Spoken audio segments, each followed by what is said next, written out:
म्हणे माझे सर्व सुख, तुका म्हणे माझे सर्व सुख, तुका म्हणे माझे सर्व सुख. पाहेना त्रिमुख आवडीने, पाहेना त्रिमुख आवडीने आवडीने.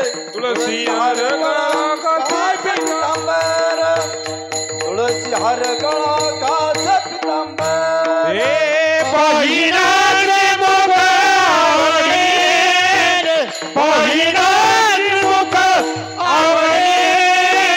तुळसी हार गळा कासे पितांबर, तुळसी हार गळा कासे पितांबर.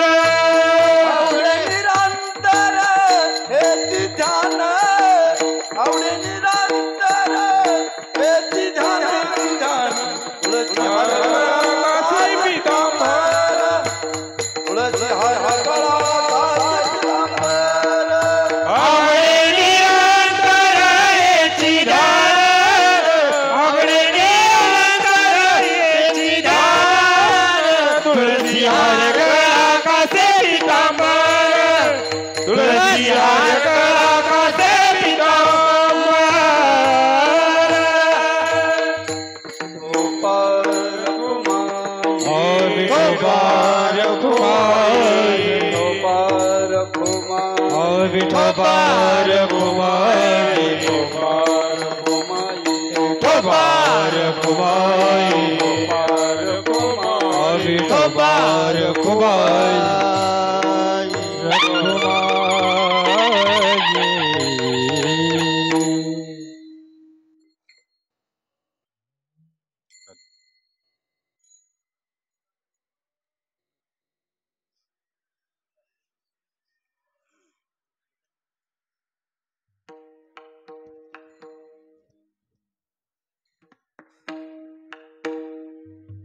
हॅलो.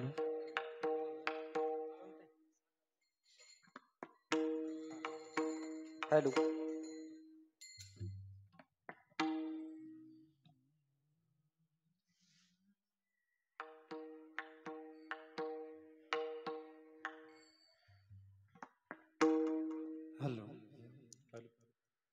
हॅलो हॅलो हरी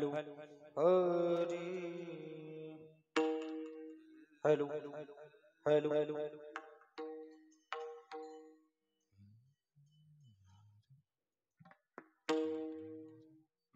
हरे राम कृष्ण हरे हरी जय जय राम कृष्ण हरी. जय जय राम कृष्ण हरे. हरी जय जय राम कृष्ण हरी. हरे जय जय राम कृष्ण हरे. हरी जय जय राम कृष्ण हरे जय जय राम कृष्ण हरे. हरी हरी जय राम कृष्ण हरे हरे हरे जय जय राम कृष्ण हरे. हरी जय जय राम कृष्ण हरे जय जय राम हरी जय जय राम हरे कृष्ण जय जय राम हरी जय जय राम जय जय जय जय हरी जय जय राम हरी जय जय राम हरी जय जय राम हरी जय जय राम हरी जय जय राम हरी जय जय राम हरी जय जय राम हरी जय जय राम हरी जय जय राम हरे जय जय राम हरी जय जय राम जय जय राम. रूप पाहता लोचनी सुख झाले साजनी. रूप पाहता लोचनी सुख झाले साजनी. तो हा विठ्ठल बरवा, तो हा माधव बरवा, तो हा माधव बरवा, तो हा माधव बरवा. सुख झाले होता जनी, रूप पाहता जनी, सुख झाले होता जनी. तो हा विठ्ठल बरवा, तो हा माधव बरवा, तो हा माधव बरवा, तो हा माधव बरवा.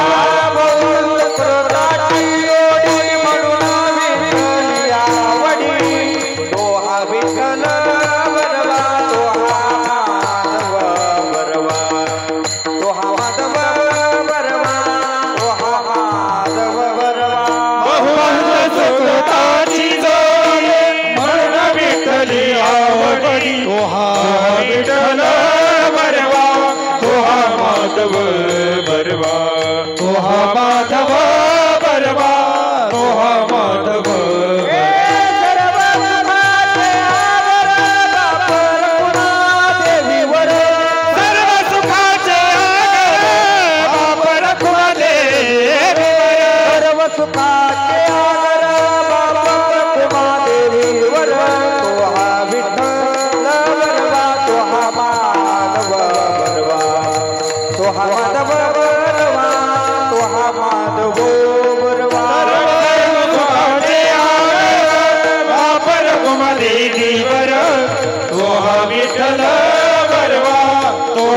माधव बरवा तो हा माधव बरवा तो हा माधव बरवा जय जय राम कृष्ण हरी जय जय राम कृष्ण हरी जय राम कृष्ण हरी जय जय राम कृष्ण हरी जय राम कृष्ण हरी जय राम कृष्ण हरी जय राम कृष्ण हरी जय राम कृष्ण हरी जय राम कृष्ण हरी जय राम कृष्ण हरी जय जय राम कृष्ण हरी राम कृष्ण हरी जय जय राम कृष्ण हरी जय जय राम कृष्ण हरी राम कृष्ण हरी जय जय राम हरी जय जय राम हरी जय जय राम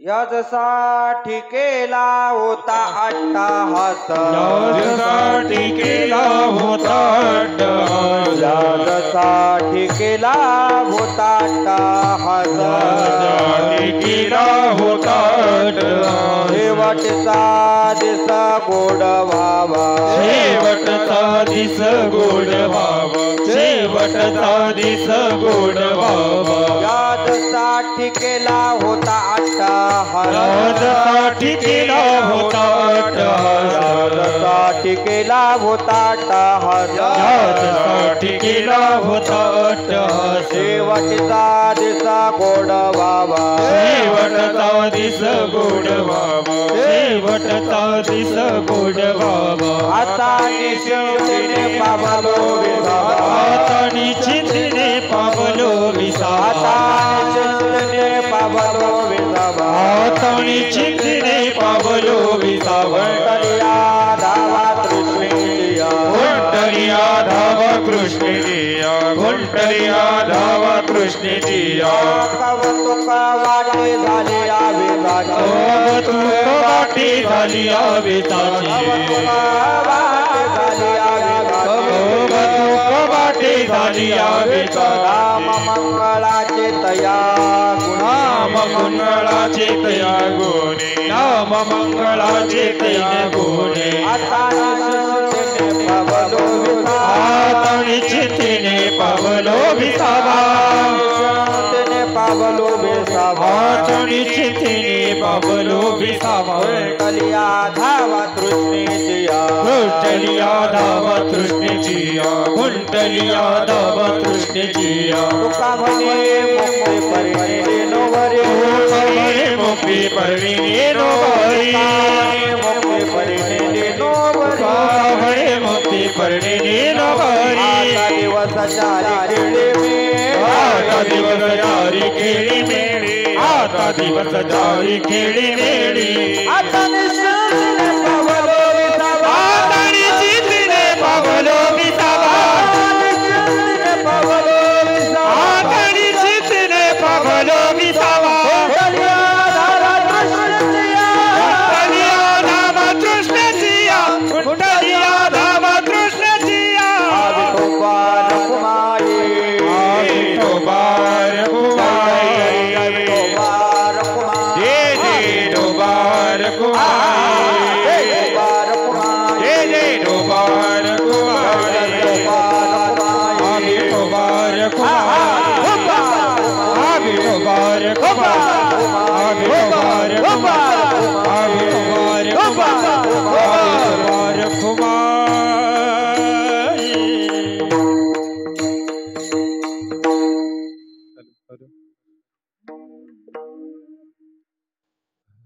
हॅलो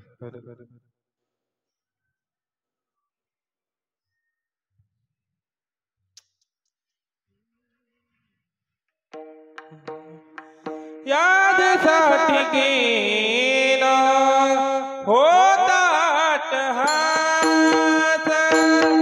यादसाठी केला होता अट्टहास, यादसाठी केला होता अट्टहास, यादसाठी केला होता अट्टहास, यादसाठी केला होता अट्टहास, यादसाठी केला होता अट्टहास, यादसाठी केला होता अट्टहास,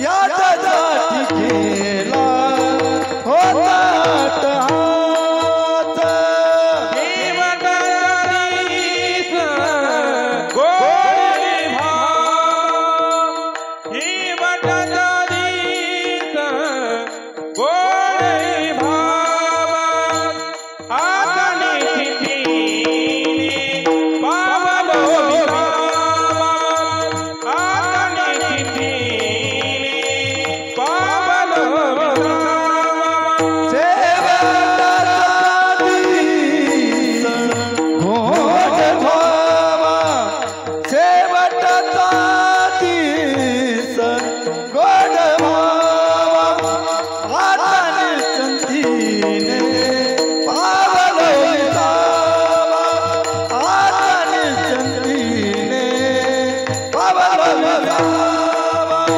यादसाठी केला होता अट्टहास, यादसाठी केला होता अट्टहास, यादसाठी केला होता अट्टहास, यादसाठी केला होता अट्टहास, शेवटचा दिस गोडे भावा, शेवटचा दिस गोडे भावा, हाताने चिंधीने पावलो विसावा, हाताने चिंधीने पावलो विसावा, शेवटचा दिस गोड भावा, शेवटचा दिस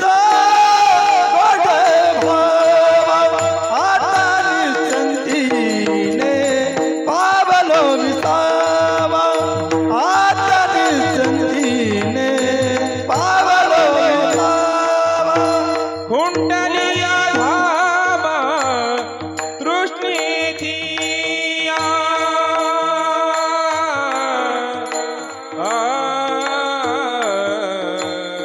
कृष्णेची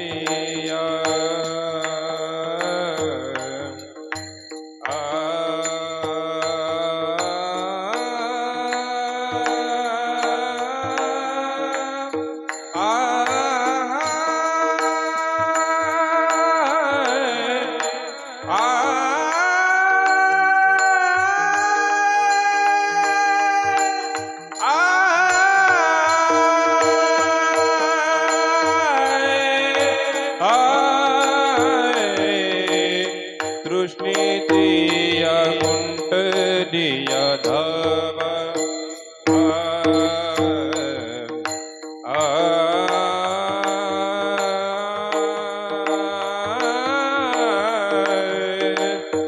तृष्णेतिया कुंडलिया धावा,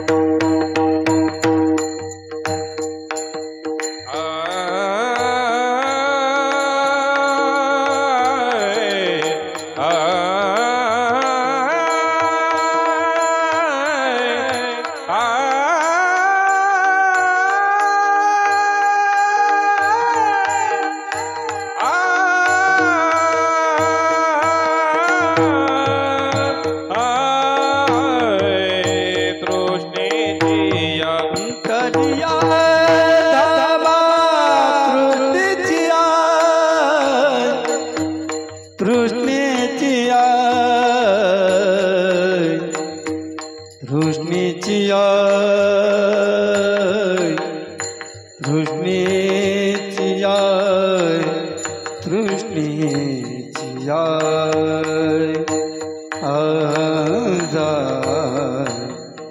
हो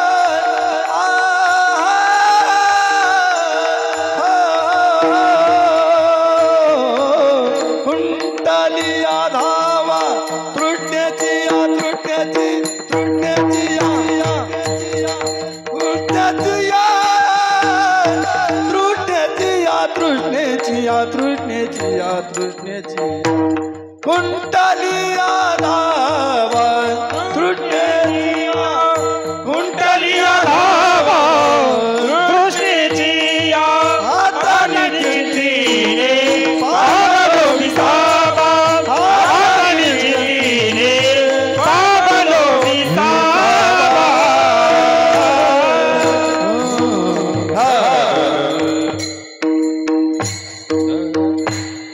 विठ्ठल विठ्ठल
विठ्ठल विठ्ठल विठ्ठल विठ्ठल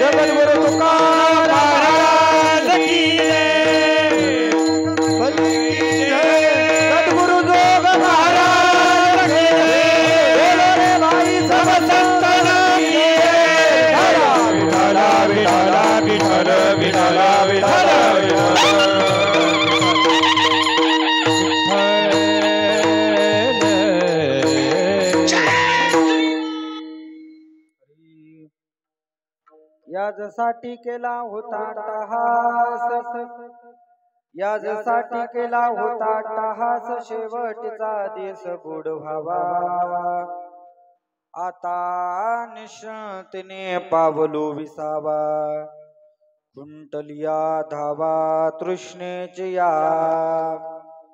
कवतुक वाटे झाली या वेचाचे कवतुक वाटे झाली या वेचाचे नाम मंगळाचे तिन्ही गुणे किंवा तया गुणे आता निश्चिंतने पावलो विसावा कुंटलिया धावा तृष्णेची या तुका मने मुक्ती परिनेली नोवरी तुका मने मुक्ती परनेली नोवरी आता दिवस चारी खेळी मेळी आता निश्चलतेने पावलो विसावा फुलटलिया धावा तृष्णेची या विठाला योगपीठे तटे भीमरथ्या वरम पुंडरिकाय दातु मुनींद्र हि समागत्य तिष्ठं तमानंद कंदं परब्रह्मलिंगं भजे पांडुरंग पांडुरंगा करू प्रथम नमन पांडुरंगा करू प्रथम नमन पांडुरंगा करू प्रथम नमन पांडुरंगा करू प्रथम पांडुरंगा करू प्रथम नमन पांडुरंगा करू प्रथम नमन पांडुरंगा करू प्रथम नमन पांडुरंगा करू प्रथम नमन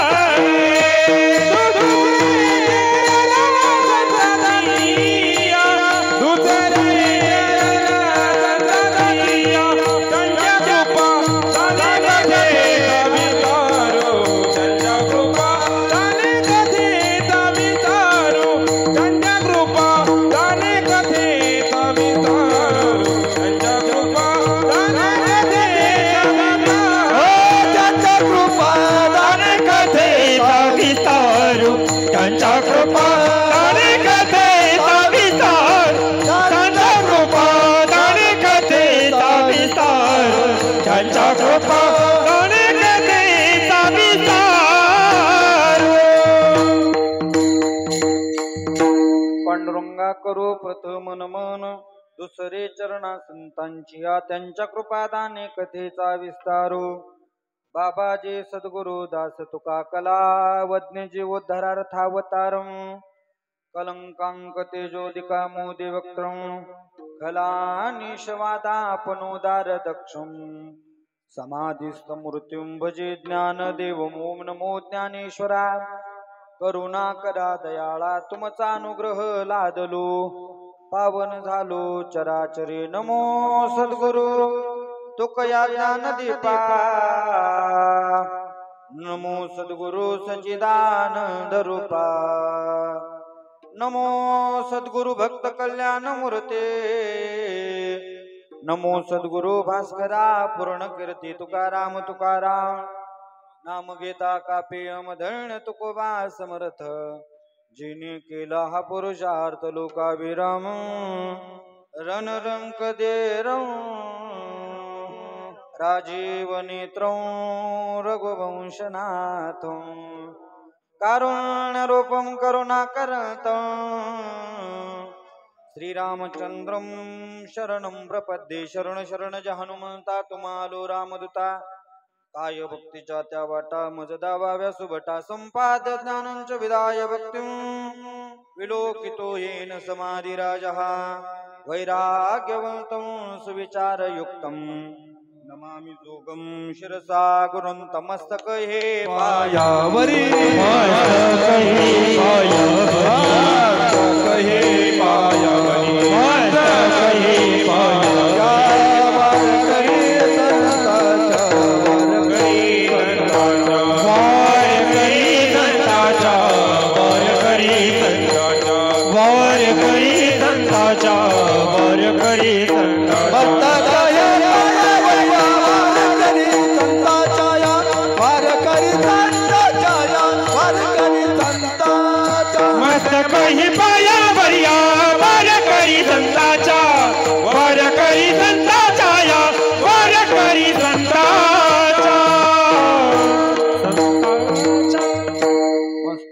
पायावरी मस्तक हे पायावरी आवार करे संतांच्या याजसाठी केला होता अट्टहास शेवटीचा दिस गोड व्हावा आता निश्चिंतने पावलो विसावा कुंटलिया धावा तृष्णेचे या महिला मंडळीला एक नम्रतेची विनंती आपण जरा पुढे सरकून बसा पुढे सरका जरा आणि पुरुष वर्ग इथं मधीची जागा सोडली ना तुम्ही पुढे सरका जरा म्हणजे भरलेलं वाटतं असं या पुढे सरका जरा महिला मंडळी उठा जरा पुढे या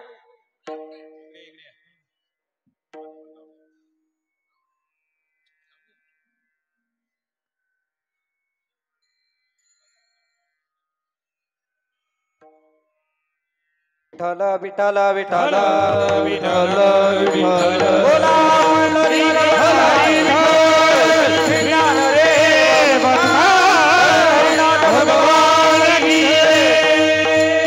यासाठी केला होता टास शेवटचा देश गोड व्हावा आता निश्चिंतने पावलो विसावा कुंटली धावा तृष्णेचे या प्रस्तुत प्राप्त प्रसंगी कीर्तन रूपी सेवे करता निवडलेला अभंग देहूचे सुप्रसिद्ध साधू वैराग्याचे महामेरू वारकरी संप्रदायातील कळस पंचम वेद निर्माते असे असणारे ज्यांच्या घरात नाही धान पोटात नाही आन गावात नाही मान परंतु चित्तामध्ये सदाई समाधान असे असणारे ज्यांच्या घरात जेवणासाठी होतं गळक ताट पाणी पिण्यासाठी होता फुटका माठ झोपण्यासाठी होता मोडका खाट परंतु शेवटी जाताना वैकुंठाची वाट असा ज्यांच्या परमार्थाचा थाट असे असणारे प्राणेंद्रिय दमन तनुसहित स्वगमन हरी श्री सुमन आणि जिजाई रमन असे असणारे देऊचे श्रीमंत श्री जगद्गुरु तुकोबाराय महाराज यांचा सर्वांच्या पाठातील परिचयातील उत्कृष्ट गोड फार नाही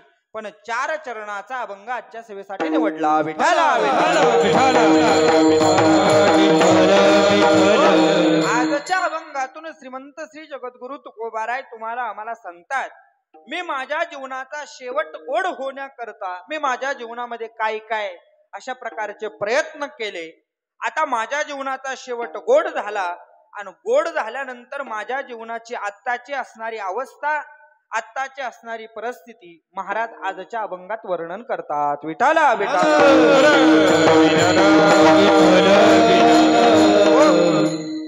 जरा घुमतोय हॉलचा प्रॉब्लेम आहे थोडा बघा झाला क्लिअर तर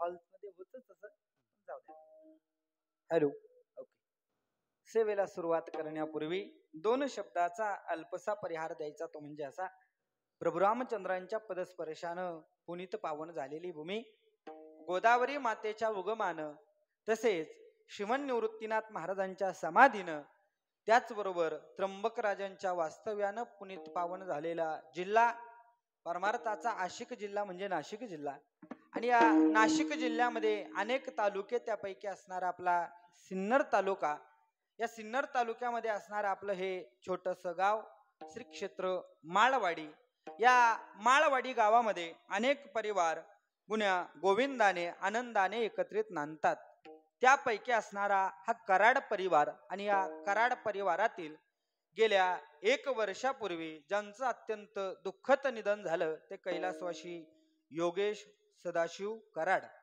यांना आपल्यातून जाऊन 1 वर्षाचा कालावधी झालेला आहे त्यांच्या असणाऱ्या श्राद्धानिमित्त आपण सर्वजण आप्तेष्ट नातेवाईक सगळे सोयरे पाहुणे मंडळी समस्त ग्रामस्थ या ठिकाणी त्यांना अखेरची आदरांजली तिलांजली श्रद्धांजली पुष्पांजली समर्पित करण्यासाठी आपण सर्वजण या ठिकाणी एकत्रित आलेलो आहे परिवाराचा विचार केला तर परिवार मोठा आहे त्यामध्ये त्यांची असणारी मातोश्री असेल त्यांची असणारी पत्नी असेल त्याचबरोबर त्यांचे भाऊ असतील चुलते असतील खूप मोठा परिवार आहे त्यामध्ये त्यांची असणारी आई गंगा भागीरथी सरुबाई सदाशिव कराड त्याचबरोबर पत्नी असणाऱ्या गंगा भागीरथी जया योगेश कराड त्याचबरोबर भाऊ असणारे संतोष सदाशिव कराड दीपक सदाशिव कराड त्याचबरोबर चुलते असणारे बबन गेनू कराड बस्तीराम गेनू कराड बाळू गेनू कराड त्याचबरोबर भाऊ असणारे गोकुळ भास्कर कराड नितीन बाळू कराड कैलास बस्तीराम कराड आणि त्याचबरोबर त्यांच्या असणाऱ्या बहिणी असेल खूप मोठा परिवार आहे आपण ज्या अर्थी सर्वजण या ठिकाणी या असणाऱ्या दादांना श्रद्धांजली देण्याकरता एकत्रित आलात म्हटल्यानंतर माझ्यापेक्षा अगदी जवळचा परिचय तुमचा या परिवाराशी आहे म्हणून सर्वांचा परिचय असल्यामुळे मी सगळ्यांच्या या ठिकाणी नाव काय घेत नाही प्रमुख असणाऱ्या व्यक्तींचे घरातल्या असणाऱ्या प्रमुख व्यक्तींचे नाव आपल्या समोर सांगितलेले परिवार मोठा आहे परिवाराचा जर विचार केला तर यांच्या जाण्यानं परिवाराला खूप मोठ्या प्रकारचं दुःख झालेलं आहे भगवान परमात्म्याला एक प्रार्थना करायची दया घना पांडुरंगा यांच्या जाण्यानं या परिवाराला जे काय दुःख झालेलं आहे या दुःखातून सावरण्याची शक्ती तुम्ही परिवाराला द्यावी आणि यांना असणाऱ्या आपल्या चरणाजवळ जागा द्यावी एवढंच मागणं भगवान परमात्म्याकडे मागायचं आहे विठाला विठाला कीर्तन म्हटलं का कीर्तन हा एकल्याचा खेळ नाही, एकल्याचा नोहे खेळ म्हणून मेळ जमविला. आज या ठिकाणी मला ज्यांच्या प्रेमापोटी येण्याचा योग प्राप्त झालेला आहे ते असणारे माझ्या जीवनामध्ये जे मला नवीन वारकरी मित्र जे लाभलेले. तसे तर माणसाच्या जीवनामध्ये वेगवेगळ्या प्रकारचे मित्र असतात, पण आमच्या असणाऱ्या महाराज मंडळीच्या जीवनामध्ये बऱ्यापैकी वारकरी मित्र हे जास्त असतात. त्यामध्ये गेल्या वर्षी आमची असणारी ओळख झाली आमचे असणारे अरुण महाराज आव्हाड यांच्या प्रेमापोटी, त्याचबरोबर समस्त भजी मंडळ, या भजी मंडळाच्या प्रेमापोटी मला इथं येण्याचा योग प्राप्त झालेला आहे. या ठिकाणी कीर्तनासाठी जे आपल्याला गायक वादक म्हणून लाभलेले त्यामध्ये असणारे श्री हरिभक्त परायण नामदेव महाराज बोडके, मनोहर महाराज बोडके, राहुल महाराज बोडके, शिवाजी महाराज सानप, आदित्य महाराज बोडके, त्याचबरोबर किरण महाराज बोडके. हा सगळा एकच परिवार आहे का? एकाच गावचं भजी मंडळ वाटतंय. असं द्यावा, आनंदाची गोष्ट आहे. प्रत्येक गावामध्ये असलं पाहिजे, गायक वादक टाळकरी कीर्तनकार सगळे असलं पाहिजे. आनंद वाटला.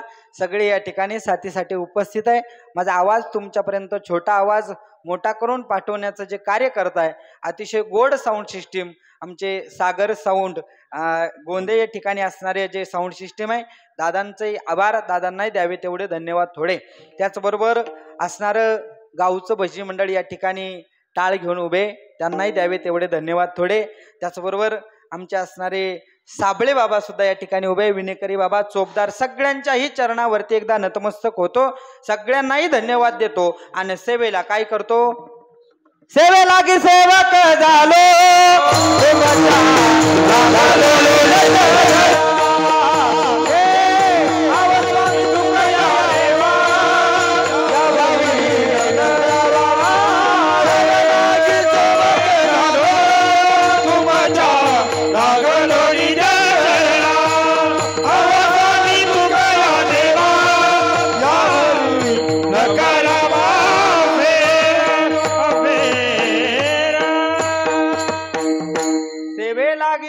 झालो तुमच्या लागलो निज चरणा.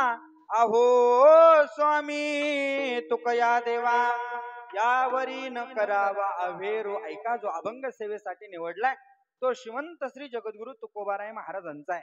महाराज आजच्या अभंगामध्ये मी माझ्या जीवनाचा शेवट गोड होण्याकरता काय काय प्रयत्न केले आणि माझ्या जीवनाचा आता शेवट गोड झाल्यानंतर आता माझ्या जीवनाची काय अवस्था आहे, महाराज आजच्या अभंगामध्ये वर्णन करतात. ऐका, आपण ज्या कार्यानिमित्त एकत्रित आलात ते कार्य म्हणजे वर्ष श्राद्ध आहे. कशाला म्हणायचं वर्ष श्राद्ध, कशाला म्हणायचं श्राद्ध? शास्त्र सांगतं श्रद्धेन क्रियते इति श्राद्धाः. श्रद्धापूर्वक अंतःकरणानं जे कर्म केलं जातं त्याचं नाव आहे श्राद्धाचं कर्म. श्राद्ध कर्म बरेच माणसं करतात, श्राद्धही करतात, दशक्रियाही करतात, तेरावही करतात, पण उगक करायचं म्हणून करतात. आपण फिरणारी माणसं आहे. आपण कुठं फिरायला एखाद्या कार्यक्रमाला गेलो, कार्यक्रमाला गेल्यानंतर एखाद्याचा वडील गेले असेल, त्याला विचारायचं कार्य, बाबा तू का बरं या ठिकाणी दशक्रियेचा, तेराव्याचा, श्राद्धाचा विधी करतोय? तो सांगतो, महाराज आमच्या वडिलांनी त्यांच्या वडिलांचा केला होता म्हणून आम्ही श्राद्धाचा विधी करतोय. काही काय म्हणतात, महाराज आमच्या मित्रांनी त्यांच्या वडिलांचा विधी केला होता म्हणून आम्ही त्यांच्याकडे बघून या ठिकाणी विधी करतोय. पण शास्त्र सांगतं कोणताही विधी करत असताना, मग तो दशक्रियेचा असेल, तेराव्याचा असेल, श्राद्धाचा असेल, कोणताही विधी करा, पण विधी करत असताना गेलेल्या जीवात्म्याविषयी आपल्या अंतःकरणामध्ये भावना असली पाहिजे, श्रद्धा असली पाहिजे. जर आपण श्रद्धा रहित, भावना रहित अंतःकरणानं विधी केला तर शास्त्र सांगतं त्या गेलेल्या जीवात्म्यालाही त्याचं फळ भेटत नाही आणि खाली असणाऱ्या कुटुंबातल्या व्यक्तींना सुद्धा त्याचं फळ भेटत नाही. वंशी दुराचारी पुत्र झाला, वंशी दुराचारी पुत्र झाला, वंशी दुराचारी पुत्र झाला, वंशी दुराचारी पुत्र झाला. कटा कटा करती कर वंशी दुराचारी पुत्र झाला, वंशी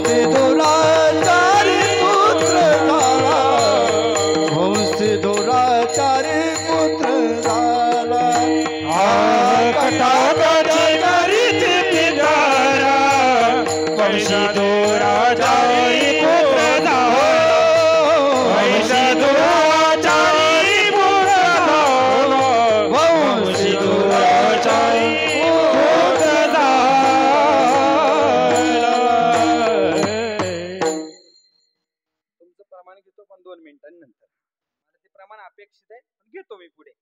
ऐका, संत महात्मे सांगतात, शास्त्र सांगतं, कोणताही विधी करत असताना आपल्या अंतःकरणामध्ये भावना असली पाहिजे. भावना ठेवून आपण विधी केला तर त्याचा यथायोग्य पद्धतीनं काय भेटत असतं, फळ आपल्याला भेटत असतं. मृत्यू लोक आहे आणि मृत्यू लोकांमध्ये आलेल्या प्रत्येकाचं जाणं ठरलेलं आहे. कोणीही असू द्या, इथं आलेल्या कुणालाच राहता येत नाही.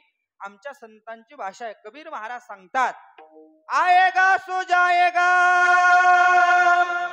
राजा रंग फकीर. इथं आलेल्या कुणालाच अशा प्रकारचं थांबता येत नाही. एखादा श्रीमंत असू द्या, श्रीमंतालाही जावं लागतं. गरीब असू द्या, गरीबाला सुद्धा जावं लागतं. नोकरदार असला काय त्यालाही जायचंय. सर्वसामान्य शेतकरी असला काय त्यालाही जायचंय. ऐकणाऱ्याला सुद्धा जायचंय आणि बोलणाऱ्याला थांबायचंय का? नाही नाही, बोलणाऱ्याला सुद्धा एक दिवस जायचंय. कारण मृत्यू लोक आहे.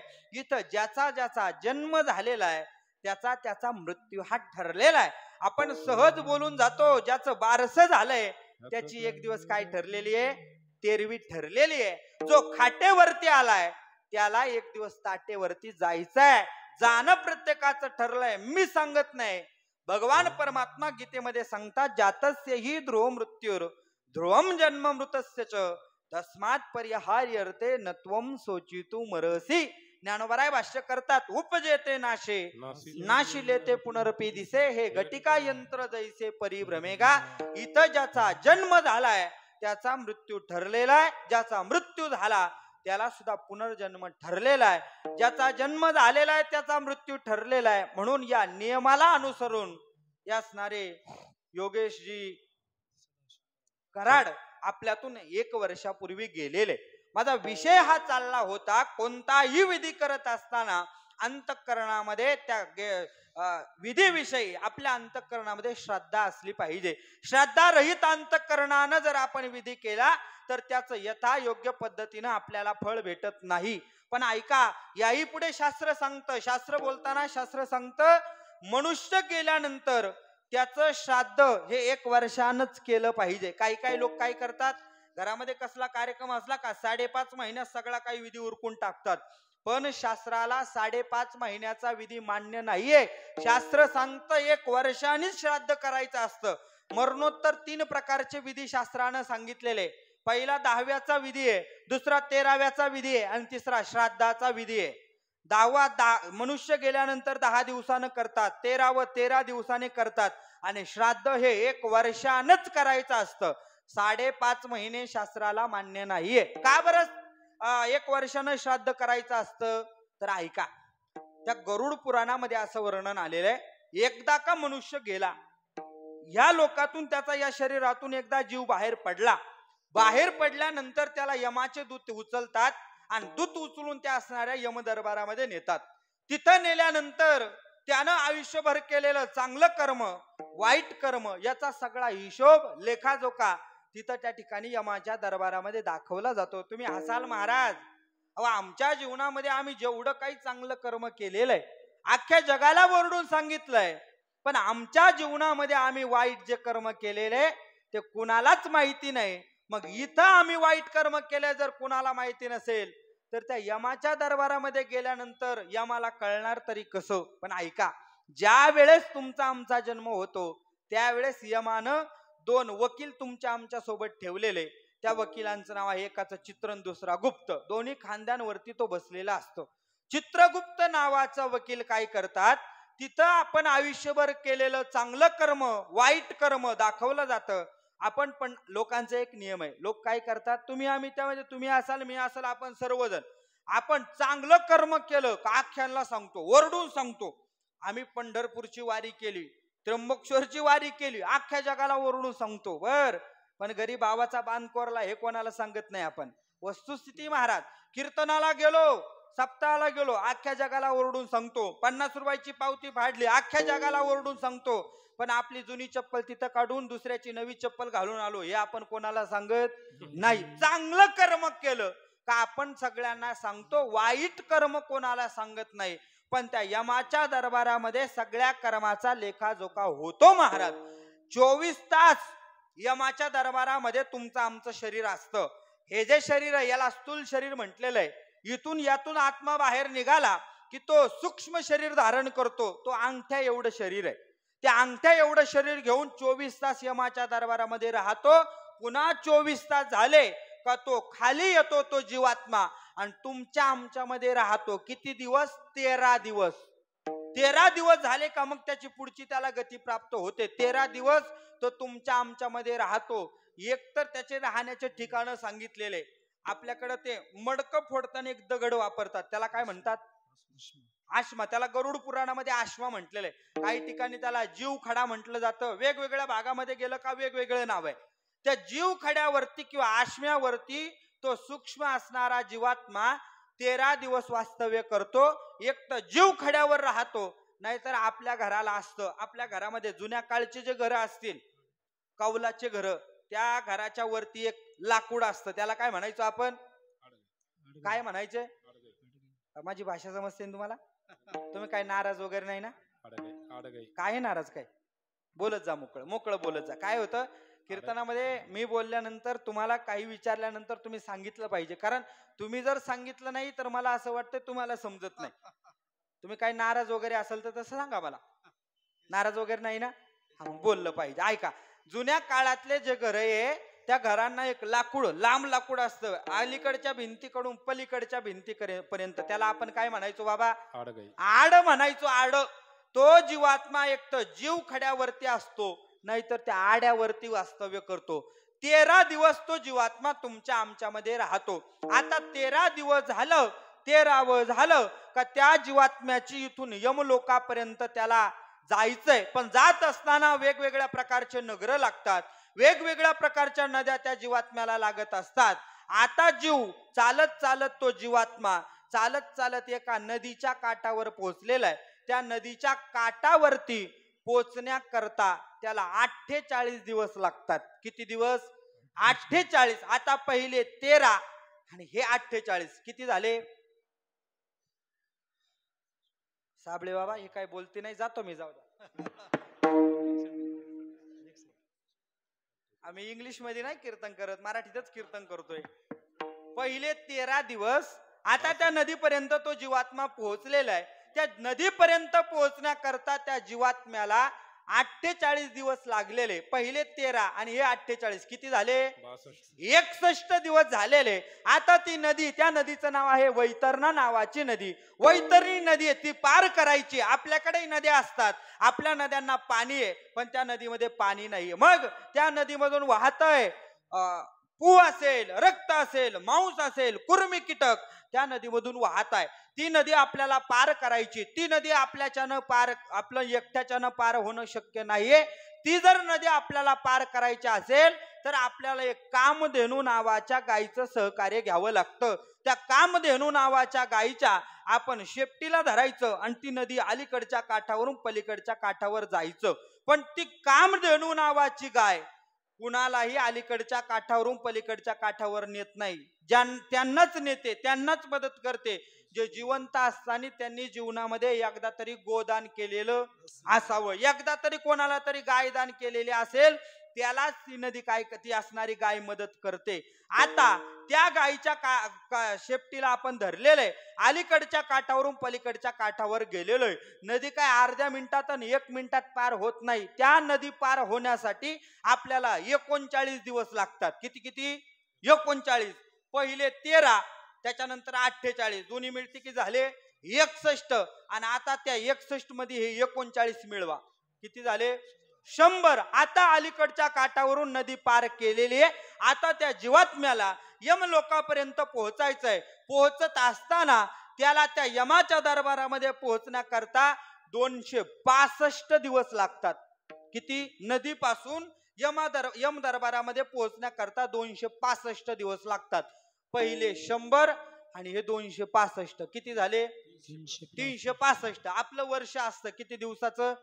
365. पण यामध्ये असा घोळ आहे, मनुष्य गेल्यानंतर तो त्याच तारखेला त्याचं श्राद्ध येत नाही, 15 दिवस मागे येतात. बरोबर ना? 15 दिवस अगोदर श्राद्ध येत असतं, त्यामध्ये 15 दिवस तिथी घटतात. तिथी घटून घटून घटून 365 दिवस होतात. आता एकदा का यम दरबारामध्ये तो जीवात्मा पोहोचला का मग तो यम दरबारामध्ये असलेला जीवात्मा आहे, आपण त्याच्या पश्चात आपण खाली काय करायचा असतो, श्राद्धाचा विधी करायचा असतो. आता जर जीवात्म्याला पोहोचण्याकरता 365 दिवस लागत असतील, 1 वर्ष लागत असेल, तर आपण 5.5 महिन्याची अगरबत्ती लावायची कुठं आपली? 5.5 महिने शास्त्राला मान्य नाहीये.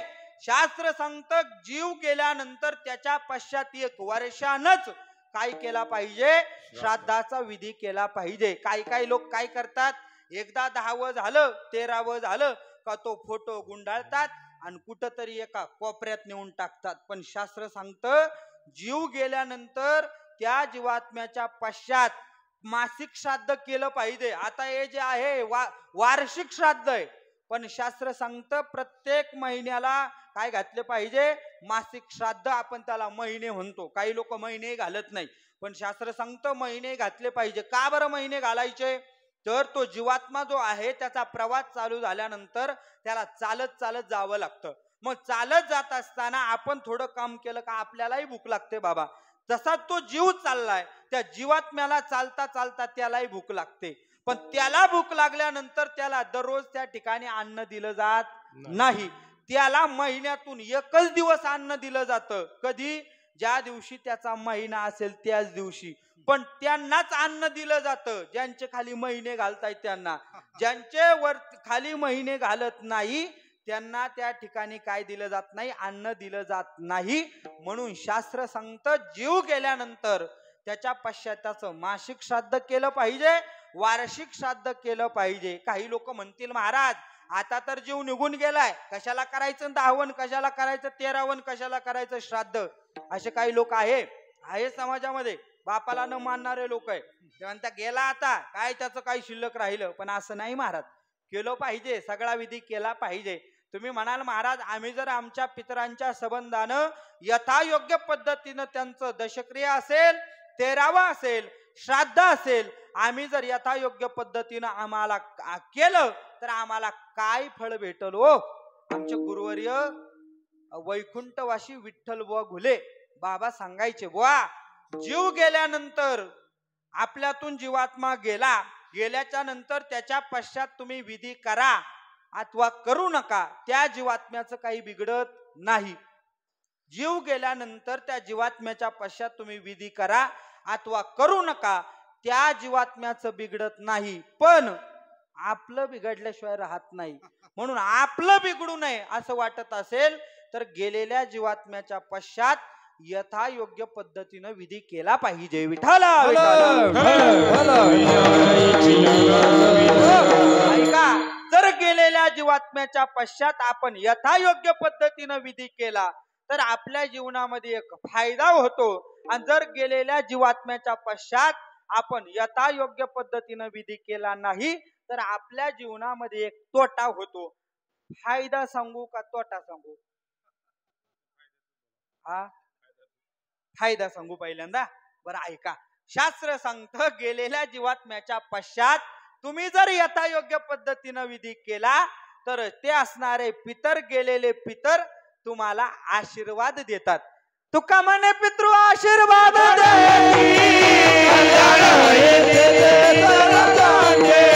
कल्याण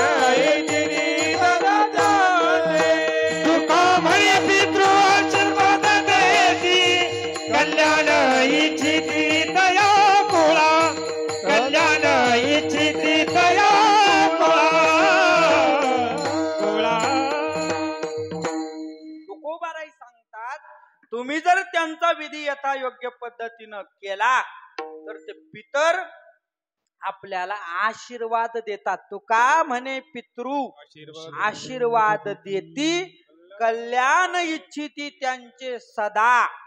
कायम ते सांगतात, अरे मी गेल्यानंतर माझ्या परिवारानं सगळा काही विधी यथायोग्य पद्धतीनं केलाय ना, मग त्यांचं कायम कल्याण हो, हा परिवार सदा सुखी राहो. आज या असणाऱ्या दादांच्या पश्चात आपण जो विधी करतोय, श्राद्धाचा विधी करतोय, ज्या ठिकाणी दादा असेल त्या ठिकाणावरून या कराड परिवाराला सगळ्यांना त्या ठिकाणी आशीर्वाद देत असेल, अरे मी गेल्यानंतर सुद्धा माझ्या पश्चात सगळा काही विधी यथायोग्य पद्धतीनं केलाय. म्हणून तुकोबाराय सांगतात, पितरांच्या संबंधीनं तुम्ही यथायोग्य पद्धतीनं विधी केला तर ते गेलेले पितर आपल्याला आशीर्वाद देतात. हा झाला फायदा. आणि आता तोटा. तोटा काय होतो? तुम्ही जर यथायोग्य पद्धतीनं विधी केला नाही तर ते गेलेले पितर तुमच्या आमच्या नावानं दात खातात. बाबांनी मगाशिकच प्रमाण दिलेलं आहे. आहा कटा त्याचे करीती पितर, वंशी दुराचारी पुत्र झाला. आपल्या नावानं दात खातात, आपल्या नावानं बोट मोडतात. आपणही दात खातो, सगळेजण दात खातात. झोपेत खाणं वेगळं आणि इतर वेळेला खाणं वेगळं. माणसं इतर वेळेला दात खातात. समोरच्या व्यक्तीचा राग आल्यावर दात खातात का समोरच्या व्यक्तीबद्दल आनंद निर्माण झाल्यानंतर दात खातात? तो काय समोरच्या व्यक्तीचा जर आपल्याला राग आला तर ते काय आपण काय खात असतो? दात खात असतो. तुकोबाराय सुद्धा तेच सांगतात. ते गेलेले पितर आपण जर यथायोग्य पद्धतीनं विधी केला नाही तर ते गेलेले पितर सुद्धा आपल्या नावानं दात खातात, बोट मोडतात. ते म्हणतात, अरे आमच्या कुळामध्ये ही ब्याद जन्माला आलेली. ब्याद, ब्याद शब्द समजतो ना? हा, आपल्या नाशिकचा असणारी एक शिवी ती महाराज. हा काय ब्याधी सारखा करतो आपण म्हणत असतो. देतात शिव्या. आता दुसऱ्या शिव्या मी इथं सांगणार नाही कारण त्या सांगायसारख्या नसतात आणि शिव्यांचा अनुभव आमच्यापेक्षा तुम्हाला जास्त असतो. काही काही माणसं तर महाराज शिव्या अशा देतात, असं बोलतात, ते जर 10 शब्द बोलले तर 10 शब्दांमध्ये 8 शब्द त्यांच्या शिव्या असतात आणि 2च शब्द चांगले असतात. काय झालं, 1-1.5 महिन्यापूर्वी एकानं मला फोन केला. पहाटे 3-4 वाजता फोन आला बाबा. आणि आपण सर्व वारकरी माणसे, आपल्याला फोन आल्यानंतर आपण पहिल्यांदा रामकृष्णारी म्हणत असतो. मी फोन उचलला. आता म्हटलं 3 वाजता फोन आलाय, उचलला फोन. मी म्हटलं रामकृष्णारी. तो म्हटलं चैला महाराजाला फोन लागला काय? म्हणजे बोलण्याची भाषा, लोकांची बोलण्याची भाषा. ते झालं सकाळी एकादशी वर्ष श्राद्धात तो भेटला, कीर्तनासमोरच बसला होता. त्याला म्हटलं का रे बाबा रात्री फोन केलता? तो म्हटलं महाराज ते तुम्हाला दुसऱ्याला लावायचं होता पण तो तुम्हाला चुकून लागला. पण म्हणलं दुसऱ्याला शिवी देण्याच्या वेळी तू मला शिवी देऊन घेतली, त्याचं काय? म्हटलं माणसं बोलतात 10 शब्दापैकी 8 शब्द काही काही शिव्या देतात. ऐका, माझा विषय हा चाललाय गेलेल्या जीवात्म्याच्या पश्चात आपण जर यथायोग्य पद्धतीनं विधी केला नाही तर ते गेलेले पितर आपल्याला शाप देतात. दुसरा कोणताही शाप परवडतो पण पितरांचा शाप माणसाला कधी लागू नाही. कारण पितरांचा जो शाप असतो त्याला पितृदोष म्हटलेला आहे. ज्या ज्या कुळामध्ये पितृदोष असेल महाराज त्या कुटुंबामध्ये कधी सुख समाधान चांगल्या पद्धतीनं नांदत नाही. पितृदोषाचे लक्षण सांगितलेले आहे. ज्या कुटुंबात पितृदोष असेल त्या कुटुंबामध्ये सुख समाधान कधी नांदणार नाही. ज्या कुटुंबाला पितृदोष असेल त्या घरात 1 रुपयाला 1 कधी रुपये लागणार नाही, पैसा टिकणार नाही. ज्या कुटुंबामध्ये पितृदोष असेल त्या कुटुंबामध्ये कायम भांडण तंटे होत राहतात. ज्या कुटुंबामध्ये पितृदोष असतात त्या कुटुंबातल्या तरुण मुला मुलींचे लवकर लग्न होत नाही. ज्या कुटुंबामध्ये पितृदोष असतात त्या कुटुंबातले तरुण माणसं जास्त मरण्याचं प्रमाण असतं. म्हणून आपल्याला हे दोष आपल्या पाठीमागे लागून नसेल असं वाटत असेल तर आपणही आपल्या माता पित्यांच्या संबंधानं सगळा काही विधी यथायोग्य पद्धतीनं करावा. विठाला विठाला मृत्यू लोकामध्ये तुम्हाला आम्हाला जे शरीर प्राप्त झालंय ते सगळ्यांपेक्षा वेगळंय. पण ऐका, या शरीराविषयी बोलत असताना तुमचं आमचं जे शरीर प्राप्त झालेलं आहे हे उपकारातून प्राप्त झालेलं आहे. नवे नवे आपलं जन्माला यायच्या अगोदर पासून आपण मरेपर्यंत आपल्यावरती अनेक जणांचे उपकार आहे. अनेक जणांचे उपकार आहे. आपण जन्माला यायच्या अगोदर आपल्या मापाची कुणीतरी चप्पल शिवून ठेवलेली, त्या चप्पल शिवणाऱ्याच्या आपल्यावरती उपकार आहे. आपण जन्माला यायच्या अगोदर आपल्या मापाचे कपडे टेलरनं शिवून ठेवलेले, टेलरचे उपकार आहे. आपण मरायच्या अगोदर आपल्या नावाचं मडकं कुणीतरी तयार करून ठेवलेलं आहे. ज्यानं मडकं तयार केलेलं आहे त्या कुंभाराचे सुद्धा उपकार आहे. जन्मापासून मरेपर्यंत आपल्यावरती अनेक जणांचे उपकार होत असतात. नवे नवे तुमचं आमचं जीवन शास्त्र सांगतं उपकारातूनच तयार झालेलं आहे. पण ऐका, अनेक जणांचे जरी उपकार असेल पण शास्त्र सांगतं आपण तिघांचे उपकार आपल्यावरती प्रमुख आहे. त्या तिघांचे एवढे उपकार आहे, त्या उपकारातून आपण कधी उतराई होऊ शकत नाही. म्हणून त्या तिघांनी ज्यांनी आपल्यावरती उपकार केले, माणसाने त्या तिघांना विसरायचं नाही. त्यामध्ये आपल्यावरती पहिले उपकार आहे देवाचे, दुसरे उपकार आहे संताचे, आणि तिसरे उपकार आहे तुमच्या आमच्या आई वडिलांचे. माणसानं देवाला कधी विसरायचं नाही, माणसानं संतांना कधी विसरायचं नाही, आणि माणसानं आई वडिलांना कधी विसरू नये. देवाचे उपकार आहे महाराज. देवाचे काय उपकार आहे? देवानं सगळ्यांपेक्षा वेगळा नरदेव तुम्हाला आम्हाला प्राप्त करून दिलाय. देवे दिला देह भजना गोमटा, तो या झाला फाटा बाधिकेचा. महाराज म्हणतात देवानं सुंदर नरदेव प्राप्त करून दिलाय. बर, अजून नरदेव दिला. नरदेवाला अजून काय दिलं? दिले इंद्रिय हात पाय कान डोळे मुख बोला या वचन. आता चाली म्हणण्यात आपण वेळ घालणार नाही, सरळ सरळ बघणार आहे. तुकोबाराय नाटाच्या अभंगामध्ये सांगतात देवानं आपल्याला इंद्रिय दिले. काय काय दिले? हात दिले, पाय दिले, डोळे दिले, नाक दिलं, कान दिलं, सगळ्या काही गोष्टी दिल्या. यात नवल नाही. मग ज्याच्या त्याच्या जाग्यावर दिल्या, हे महत्वाचं आहे. येते का बोलणं लक्षात? इंद्रिय दिले हे नवल नाही, जे त्याच्या त्याच्या जाग्यावर दिले हे महत्वाचं आहे. देवानं आपल्याला जीव दिला, देवानं आपल्याला इंद्रिय दिली. आता मी तुम्हाला विचारतो, एखादी गाडी आहे, ही समोरची गाडी आहे, या गाडीकडे आपण जर बघितलं, गाडी किती महागाची असू द्या, 10 लाखाची, 20 लाखाची, 1 करोड रुपयाची गाडी असू द्या, पण त्या गाडीला किंमत केव्हा आहे? ज्या वेळेस त्या गाडीमध्ये ड्रायव्हर असेल तेव्हाच त्या गाडीला किंमत आहे. तसं तुम्हाला आम्हाला देवानं ही गाडी दिलेली. हा देह म्हणजे एक गाडी आहे, आणि या गाडीमध्ये एक ड्रायव्हर दिला. त्या ड्रायव्हरचं नाव आहे जीव. देवानं जीव दिला, जेने हा जीव दिला दान. दान स्वरूपात तुम्हाला आम्हाला जीव दिलाय महाराज. दान दिलं, पण देवानं कुठे असं लिहून ठेवलं नाही. आता आपण आपल्या कपाळावर काय लिहिलं हे पाहू शकत नाही, पण दुसऱ्याच्या कपाळावरती काय आहे ते आपण पाहू शकतो. बसलेले मंडळी, उभे असले टाळकरी, अगदी माझ्या सहित मी तुम्हाला विचारतो, तुम्ही जर एकमेकांकडे बघितलं तर आपल्याला कुठं आपल्या कपाळावरती असं दिसतं का? देवानं अमुक अमुक यांना हा जीव दान स्वरूपात दिलेला आहे, किंवा सप्रेम भेट असं दिसतं का? एवढा अनमोल किमतीचा नरदेव दिला, देवानं कुठंच उल्लेख केला नाही. आपण एखाद्याचं लग्न असू द्या, 50 रुपयाचीच कळशी घेतो, 50चीच कळशी घेतो, पण त्याच्यावर 70 रुपयाचं नावच टाकून घेतो महाराज. हा अमुक अमुक यांच्याकडून अमुक अमुक यांना कन्यादान सप्रेम भेट. देवानं आपल्याला शरीर दिलं, नरदेह दिला, इंद्रिय दिले, जीव दिलं, सगळं काही फुकट दिलेलं आहे. म्हणून देवाचे आपल्यावरती उपकार आहे. काय होतं? माणसाकडे पद, प्रतिष्ठा, पैसा, सत्ता आल्या का माणसाचे विचार बदलतात. जे गरीब मित्र आहे माणूस त्याला विसरतो, देवाला सुद्धा माणसं विसरतात. थोडा पैसा आला, पद आलं, प्रतिष्ठा आली का लोक विसरून जातात. ते म्हणतात महाराज आम्हाला देवाचं काही घेणं देणं नाहीये. पण ऐका, पैसा येणारा जाणार आहे, सत्ता येणारी जाणारी, पद येणारं जाणार आहे, प्रतिष्ठा येणारी जाणार आहे.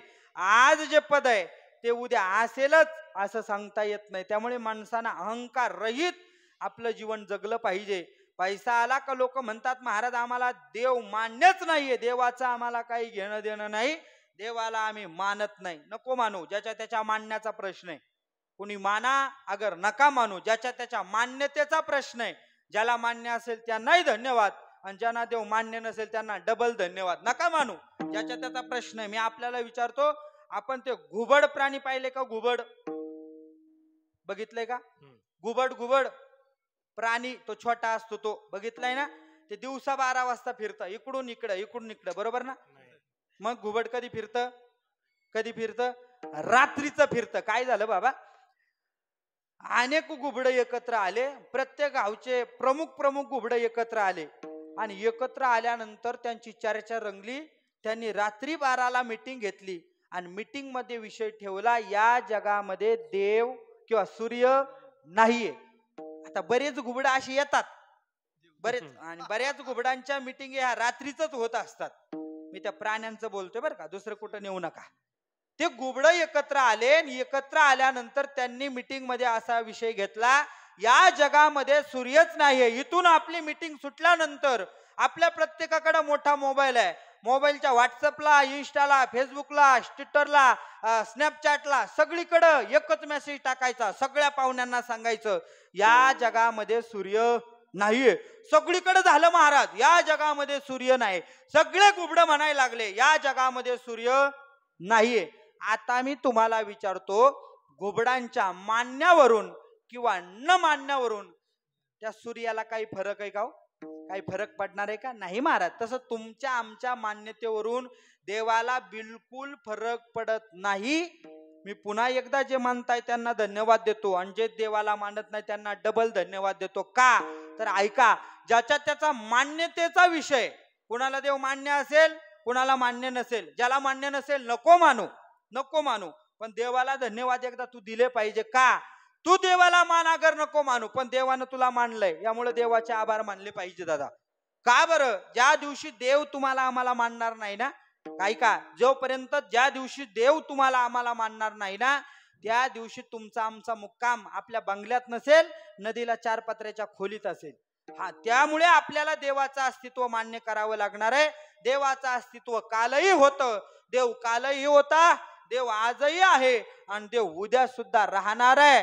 जोपर्यंत चंद्र सूर्य आहे तोपर्यंत देव आणि संत राहणार आहे. हा, जोपर्यंत देव आहे, जोपर्यंत आमचे ज्ञानोबर आहे, तुकोबर आहे, तोचपर्यंत चंद्र सूर्य आहे. काही लोक म्हणतात चंद्र सूर्य तोपर्यंत पृथ्वी. हा, जोपर्यंत आमचे संत महात्मे, जोपर्यंत आमची ज्ञानेश्वरी आहे, जोपर्यंत आमचा गाथा आहे, तोचपर्यंत हा सूर्य चंद्र उगवणार आहे, मावळणार आहे. ऐका, माझा विषय हा चाललाय, देवाचे आपल्यावरती उपकार आहे. दुसरी गोष्ट, तुमच्या आमच्यावरती उपकार आहे ते संतांचे एवढे अगणित उपकार आहे. तुकोबाराय म्हणतात, त्यांचा महिमा काय वर्णू मी पामर, न कळे साचार ब्रह्मादिका. संतांचा महिमा आगाध आहे. संतांचे उपकार तुमच्या आमच्यावरती अगणित अशा प्रकारचे उपकार आहे. संत महात्मे काय उपकार करतात? संत महात्मे आपल्याला जी अविद्यारूपी झोप लागलेली आहे, त्या झोपेतून जाग करण्याचं कार्य मज निरंतर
जागविती. तुम्ही म्हणाल महाराज संत महात्मे जाग करतात, आम्ही तर झोपलेलो कुठे आहे, आपण जागेच आहे. पण संत महात्मे ही जी झोप आहे यातून जाग करत नाही. मग जी तुम्हाला आम्हाला अविद्या रूपी झोप लागलेली आहे, त्या झोपेतून जाग करण्याचं कार्य संत महात्मे करतात. उठा की जय माय बाप कैसी लागली झोप, नामस्मरण करोनी चुकवा, जन्म मरण खेप. आपल्याला जी अविद्या रूपी झोप लागलेली आहे त्या झोपेतून जाग करण्याचं कार्य संत महात्मे करतात. संतांच्या आपल्यावरती उपकार आहे. काय करतात संत? संत लिहितात ग्रंथ. काय करतात ग्रंथ? ग्रंथ दाखवतात पंथ. काय करतो पंथ? पंथ भेटून देतो भगवंत. एकदा का भेटला भगवंत की तुमच्या आमच्या जीवनातील दुःखाचा अंत. म्हणून जीवनामध्ये महत्वाचे आहे संत. विठाला विठाला संतांचे उपकार आहे. पहिले देवाचे उपकार आहे, दुसरे संतांचे उपकार आहे, आणि तिसरे म्हणजे आपल्या आई वडिलांचे उपकार आहे.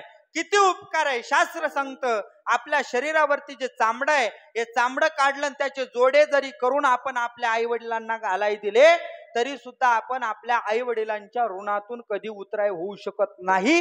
एवढे अगणित अशा प्रकारचे उपकार आपल्या आई वडिलांचे.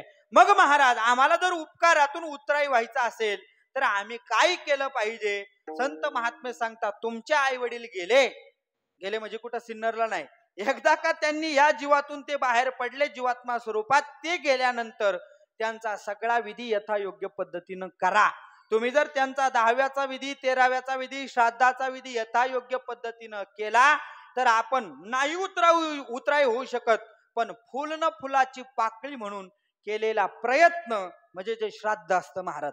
म्हणून त्यांच्या पश्चात आपण विधी करा. काय म्हणतील महाराज, आमचे आई वडील अजून जिवंत आहे, मग आम्ही काय केलं पाहिजे? त्यांना मारलं पाहिजे का? नाही, शास्त्र सांगतं मारू नका. मग जोपर्यंत तुमचे आई वडील जिवंत आहे तोपर्यंत आई वडिलांची सेवा करा. हो, आई वडिलांची जर महाराज आम्ही सेवा केली तर आम्हाला फळ काय प्राप्त होणार आहे? संत महात्मे सांगतात, तुम्ही जर आई वडिलांची सेवा केली तर तुम्हाला कुठल्या देवाला, कुठल्या तीर्थाला, कुठल्या क्षेत्राला जाण्याची गरज नाही. कारण काशी सारखे तीर्थ आई वडिलांच्या चरणात. माया बापे केवळ काची, माया बापे केवळ माया बाप केवळ काशी, माया बाप केवळ काशी.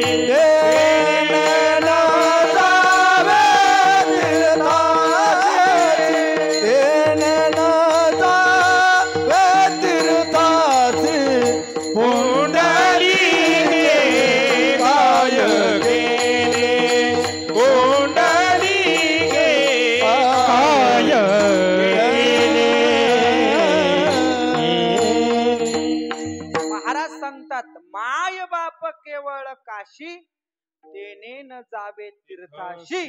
तुम्ही जर आई वडिलांची सेवा केली तर आपल्याला कुठल्याही तीर्थाला, क्षेत्राला जाण्याची गरज नाही. ते तीर्थ आई वडिलांच्या चरणामध्ये येऊन राहतात. ज्ञानोबा सांगतात, सकळ तीर्थाची दुरे जे का माता पितरे, तया सेवेसी कीर शरीरे लोन कीजे. हो, ज्ञानोबा सांगतात, तुम्ही जर आई वडिलांची सेवा केली, सगळे तीर्थ आई वडिलांच्या चरणामध्ये येऊन राहतात.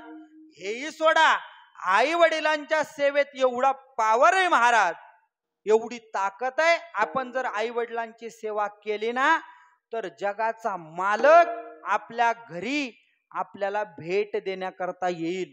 एवढी ताकद आपल्या आई वडिलांच्या सेवेमध्ये. तुम्ही म्हणाल महाराज आम्हाला असं सांगू नका, आई वडिलांची सेवा करा, आम्हाला पटून द्या. आई वडिलांच्या सेवेनं कुणाला त्या ठिकाणी देव घरी येऊन दर्शन दिलंय का? पटून द्या, आपल्याला पटून देतो. आपण बरेच जण पंढरपूरला गेले असेल, बरेच जण गेले असतील. कोण कोण गेले एकदा वरती हात करा बरं. इकडे महिला मंडळी, ओके ओके, बरेच जण गेले, करा खाली. ऐका, जे गेले त्यांना धन्यवाद, जे गेले नाही त्यांना एक सांगणे, तुम्हाला पाया पडून सांगतो, तुम्ही पंढरपूरला एकदा जाऊन या. काय, जे गेले नाही ते पंढरपूरला जाऊन या, पण जायच्याच जाऊन या. ज्यांना समजलं त्यांना धन्यवाद. बाकीचे कीर्तन झाले, जेवून जा. विठाला विठाला. आपण पंढरपूरला गेलात, पंढरपूरला गेल्यानंतर आपण काय करतो? पहिल्यांदा मठामध्ये पिशवी ठेवतो, जाऊन चंद्रभागेचं स्नान करतो. चंद्रभागेचं स्नान झालं का खालती जर बघितलं तर आपल्याला पूर्वेकडे एक मंदिर दिसतं. मोठं मंदिर आहे वाळवंटामध्ये. कोणाचं मंदिर आहे होते? पुंडलिक रायाचं. पुंडलिक रायानं महाराज आपल्या जीवनामध्ये आई वडिलांची सेवा केली आणि त्याला देव भेटण्याकरता आलेला आहे असं सांगितलं जातं. काय झालं? पुंडलिक राय आपल्या बायको सोबत, आपल्या आई वडिलांसोबत काशीची तीर्थयात्रा करण्यासाठी पुंडलिक राय निघालेला आहे. पुंडलिक रायानं काय केलंय? आपल्या जवळ असणारा बोजा बाजा सगळा बिछाना आपल्या आई वडिलांच्या डोक्यावरती दिलेला आहे. आता काही जण सांगतात दोरी लावली होती, आपण बघायला नव्हतो, त्यामुळे लावली होती का नाही एवढाही पुंडलिक आहे. आताच्या काळातला पुंडलिक नव्हता तो. आई वडिलांना दोरे लावायला, लातानी मारायला आताच्या काळातला नव्हता तो पुंडलिक. काय झालं? सगळा बोजा बाजा आई वडिलांच्या डोक्यावरती दिला आणि आपल्या असणाऱ्या बायकोला कुठं घेतलं? खांद्यावरती घेतलं. त्या असणाऱ्या काशीची यात्रा करू लागला. तेव्हाचा पुंडलिक बरा होता. आता पुंडलिक जरा लेटेस्ट व्हर्जन आलंय. तेव्हाच्या पुंडलिकानं बायको घेतली होती खांद्यावर, आताचे पुंडलिक घेतात कुठं? तुम्ही म्हणा मला खाजव आले म्हणून मी डोकं खाजवलं. हा, ज्याचा त्याचा अनुभव असतो महाराज. हा, तुम्ही म्हणता आताचा पुंडलिक घेतो डोक्यावर, ज्याचा त्याचा प्रश्न येतो. ऐका काय केलं पुंडलिक रायानं. बायको खांद्यावर घेतलेली, आई वडिलांना सगळा बोजा बाजा आई वडिलांच्या असणाऱ्या डोक्यावरती आणि काशीची यात्रा करण्यासाठी निघालेला आहे महाराज. चालता चालता चालता एक दिवसचा मुक्काम झालेला आहे. रात्र झाली आणि रात्र झाल्यानंतर एका साधूच्या आश्रमावरती, साधूच्या कुटियावरती त्या पुंडलिक रायाचा मुक्काम पडलेला आहे. पुंडलिकराय त्या ठिकाणी उतरले. जेवण झालं आणि जेवण झाल्यानंतर पुंडलिकराय बाहेर त्या झोपडीच्या बाहेर फेरफटका मारण्यासाठी निघालेले महाराज. करता करता करता टाइम झाला 11-12ची वेळ झालेली. 12च्या पुढे काटा लोटलेला आहे. 3 महिला त्या झोपडीच्या दिशेनं पुंडलिक रायाला येताना दिसलेल्या आहे. अतिशय घाणेरड्या, अतिशय त्यांच्या अंगाचा घाण वास येणारा, सर्व अंगाला घाण लागलेली 3 महिला त्या असणाऱ्या पुंडलिक रायाच्या समोरून त्या साधूच्या कुटियामध्ये गेलेल्या. त्या साधूचं नाव आहे कुरकुट मुनी महाराज. त्या साधूच्या आश्रमात गेल्या. साधूच्या आश्रमात गेल्यानंतर 2-3 तासाचा कालावधी ओलांडला. पहाट झालेले. पहाटे ज्या महिला 12 वाजता अतिशय घाणेरडं शरीर घेऊन त्या कुटियामध्ये गेल्या होत्या, त्याच महिला अतिशय स्वच्छ होऊन, सुंदर होऊन, अंगाचा अतिशय स्वच्छ असा वास, सुंदर असा वास येतोय आणि त्या पुंडलिक रायाच्या समोरून चाललेल्या. पुंडलिक रायांना कुतूहल निर्माण झालं. अरे या महिला मी जाताना बघितलेल्या आहे. या महिला जाताना घाणेरड्या अवस्थेत गेलेल्या आहे, पण येताना मात्र अतिशय सुंदर अंगाचा परफ्यूम, सेंट मारल्यासारखा वास त्या महिलांचा येतोय. आपण त्या महिलांना विचारलं पाहिजे. त्या महिलांना थांबवलं आणि थांबवल्यानंतर पुंडलिक राय त्या महिलांना विचारताय, अहो कोण आहात तुम्ही? त्यांनी सांगितलं, माझं नाव गंगा आहे, माझं नाव यमुना आहे, माझं नाव सरस्वती आहे. मग तुम्ही नद्या आहे ना, मग इतक्या घाणेरड्या अवस्थेत तुम्ही का गेल्या? तेव्हा त्या नद्या सांगताय, तुझ्यासारखे पापी लोक, अपवित्र लोक येतात, आमच्यामध्ये स्नान करतात, आमच्यामध्ये घाण करतात आणि निघून जातात. मग ती घाण, ते पाप धुण्याकरता आम्हाला या साधूच्या आश्रमामध्ये यावं लागतं. असं म्हटल्यानंतर पुंडलिक राय त्या असणाऱ्या महिलांना विचारतोय, नेमकं साधूकडे तुम्ही आल्यानंतर स्वच्छ होऊन घाणेरड्या स्वरूपात आल्या होत्या, स्वच्छ होऊन चाललंय, नेमकं साधू करतोय काय? असं म्हटल्यानंतर त्या महिलांनी सांगितलं, आम्ही आमच्या तोंडून सांगण्यापेक्षा तू तुझ्या डोळ्यानं जाऊन बघ महाराज. असं म्हटल्यानंतर त्या महिला निघून गेल्या. पुंडलिक राय त्या साधूच्या दिशेने निघाले. कुटियामध्ये बघितलं तर साधू कुठलंही तपही करत नव्हता, कुठलं यज्ञही करत नव्हता. तो साधू फक्त आणि फक्त आपल्या असणाऱ्या म्हाताऱ्या आई वडिलांची काय करत होता? सेवा करत होता महाराज. असं त्या सेवा, आई वडिलांची सेवा बघितल्यानंतर पुंडलिक रायाच्या अंगावरती काटा उभा राहिला. पुंडलिक रायाने ठरवलं, अरे आपण जेवढं काही करतोय तेवढं चुकीचं करतोय. आता उद्या सकाळी निघाल्यानंतर आपल्या आई वडिलांना काय करायचं? खांद्यावरती घ्यायचं आणि बायकोला इथंच टाकून जायचं. आता आपल्याला पुढे जायची गरज नाहीये. पुंडलिक रायाने ठरवलं, आता त्याला गरज असली तर तो आपल्या भेटीला येईल. कोण? काशीचा विश्वनाथ भगवान परमात्मा. पुंडलिक रायानं महाराज त्या ठिकाणी आपली वस्ती केलेली. वस्ती केल्यानंतर राहू लागला, आई वडिलांची सेवा करू लागला. इतकी सेवा केली, इतकी सेवा केली, त्या सेवेचा परिणाम असा झाला, जगाचा मालक, चालक, प्रतिपालक भगवान परमात्मा पुंडलिक रायाला भेट देण्याकरता पंढरपुरामध्ये आला. आल्याच्या नंतर पुंडलिक रायाच्या पाठीमागे देव उभा आहे. पुंडलिक रायाला सांगतोय, पुंडलिका अरे मी आलोय. असं म्हटल्यानंतर पुंडलिक राय विचारताय, कोण आहात तुम्ही? त्यानं सांगितलं, मी देव आहे. देव आहे? हो, देव असेल तुझ्या घरचा. इथं माझ्या समोर कमी आवाजात बोलायचं. कोण म्हणतंय? पुंडलिक राय देवाला म्हणतोय महाराज. तो काय गावचा सरपंच, तालुक्याचा आमदार, खासदार? हा, देव आहे देव. सगळं विश्व त्याच्या सत्तेनं चालतंय असा देव आहे. आणि देवाला पुंडलिक राय म्हणतोय, देवा देव असाल तुमच्या घरी, माझ्या समोर कमी आवाजात बोलायचं. का कमी आवाजात बोलायचं? तू जर देवा मोठ्या आवाजात बोलला तर माझे असणारे म्हातारे आई वडील काय होतील? जागे होतील आणि त्यांच्या झोपेमध्ये, त्यांच्या सेवेमध्ये व्यत्यय येईल. म्हणून तू मोठ्यानं बोलायचं नाही. ठीक आहे महाराज. पुंडलिक रायांची सेवा सुरू आहे आणि सेवा सुरू असताना माग पांडुरंग परमात्मा उभा आहे महाराज. बराच वेळ झालं महाराज. तुम्ही 10 ते 12चं कीर्तन सांगितलं होतं. आता 11:15 वाजत आले, अजून तुम्ही पहिल्याच चरणावर आले नाही. आता पहिल्या चरणावर कधी येणार? मग एका चरणाला अर्धा तास, मग 4 चरणाला 2 तास, मग 2 तास म्हणजे 2-3 वाजता कीर्तन संपणार. तोपर्यंत आम्ही उभंच राहायचं का? असं कोण म्हटलं? देव पुंडलिकाला म्हणतोय, अरे पुंडलिका 2-3 तास झाले तू सेवाच करतोय, मी उभा आहे. आपल्या हिंदू परंपरेमध्ये एक काय आहे, एक परंपरा आहे. काय, आपल्या घरी आलेला पाहुणा त्याला आपण बसाय टाकत असतो. मला नको, मी तुझ्या समोर कमी आवाजात बोलतो, पण मला बसण्याकरता तर काहीतरी दे ना.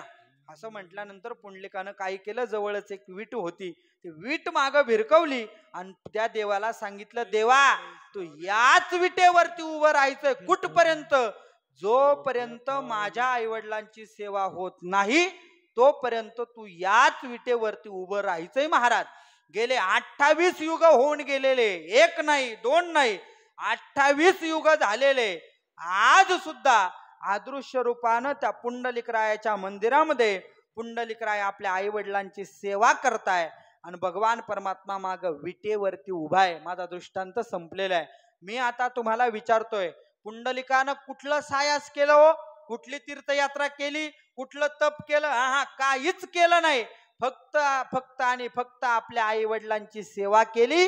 त्या सेवेचा परिणाम जगाचा मालक भेटण्याकरता आलेला आहे. माझा विषय हा चालला होता, आपल्यावरती तिघांचे उपकार आहे, देवाचे उपकार आहे, संतांचे उपकार आहे, आपल्या आई वडिलांचे उपकार आहे. तिघांना माणसानं कधी विसरायचं नाही.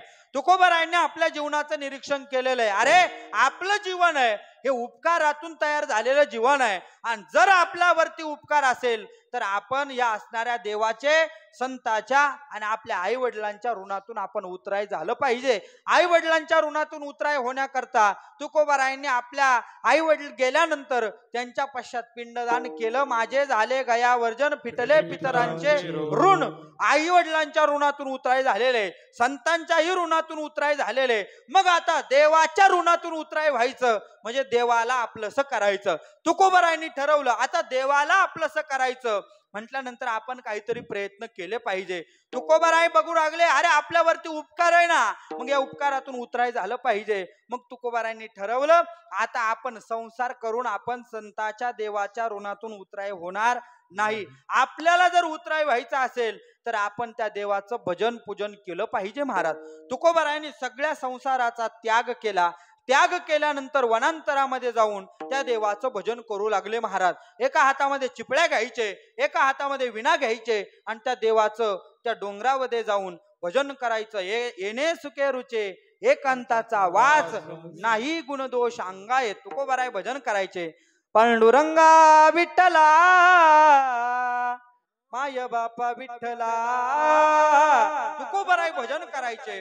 आणि भजन करता करता करता करता एक साधक तुकोबारायांच्या जवळ आला आणि जवळ येऊन तुकोबारायांना विचारू लागला, का हो महाराज, तुम्ही असणाऱ्या तुमच्या मुलाबाळांचा, संसाराचा, लोकांचा त्याग केलाय, नेमकं कशासाठी? तुकोबाराय सांगतात, याजसाठी वनांतरा जातो सांडोनिया घरा. तुकोबाराय सांगतात, वनांतराला जातो कशा करता? माझ्या जीवनाचा शेवट गोड होण्याकरता. तेच महाराज अभंगाच्या पहिल्या चरणात सांगतात, याजसाठी केला होता हास, याजसाठी केला होता हास, याजसाठी केला होता हास, याजसाठी केला होता याजसाठी केला होता हास, याजसाठी केला होता हास, याजसाठी केला होता हास, याजसाठी केला होता हास. जीवनाचा दिस गोड बाबा, गोड बाबा, जीवनाचा दिस गोड बाबा, गोड बाबा, जीवनाचा दिस गोड बाबा, गोड बाबा, गोड बाबा. आतणीची तिरे पावलो मी जावा, आतणीची तिरे पावलो मी जावा.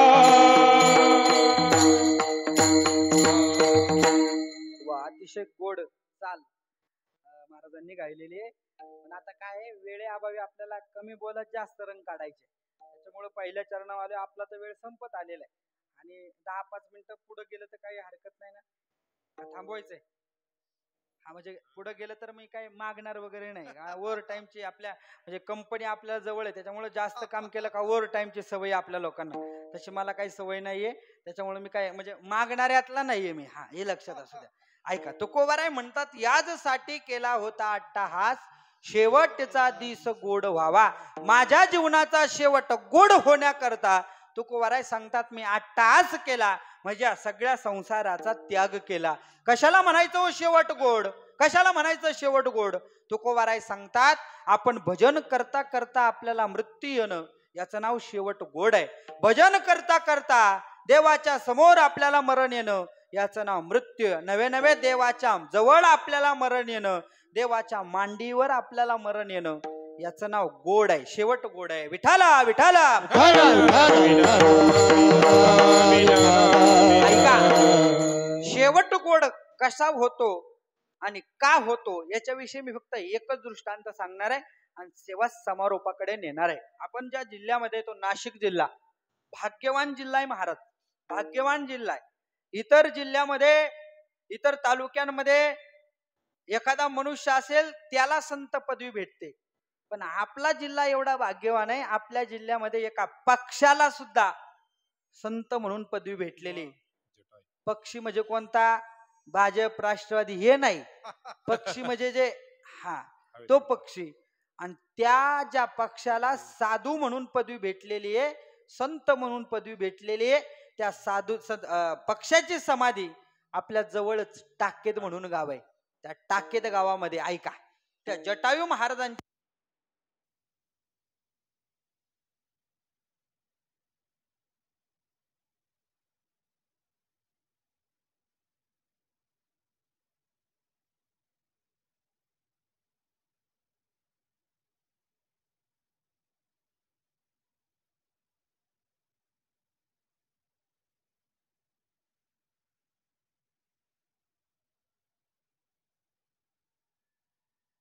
हॅलो हॅलो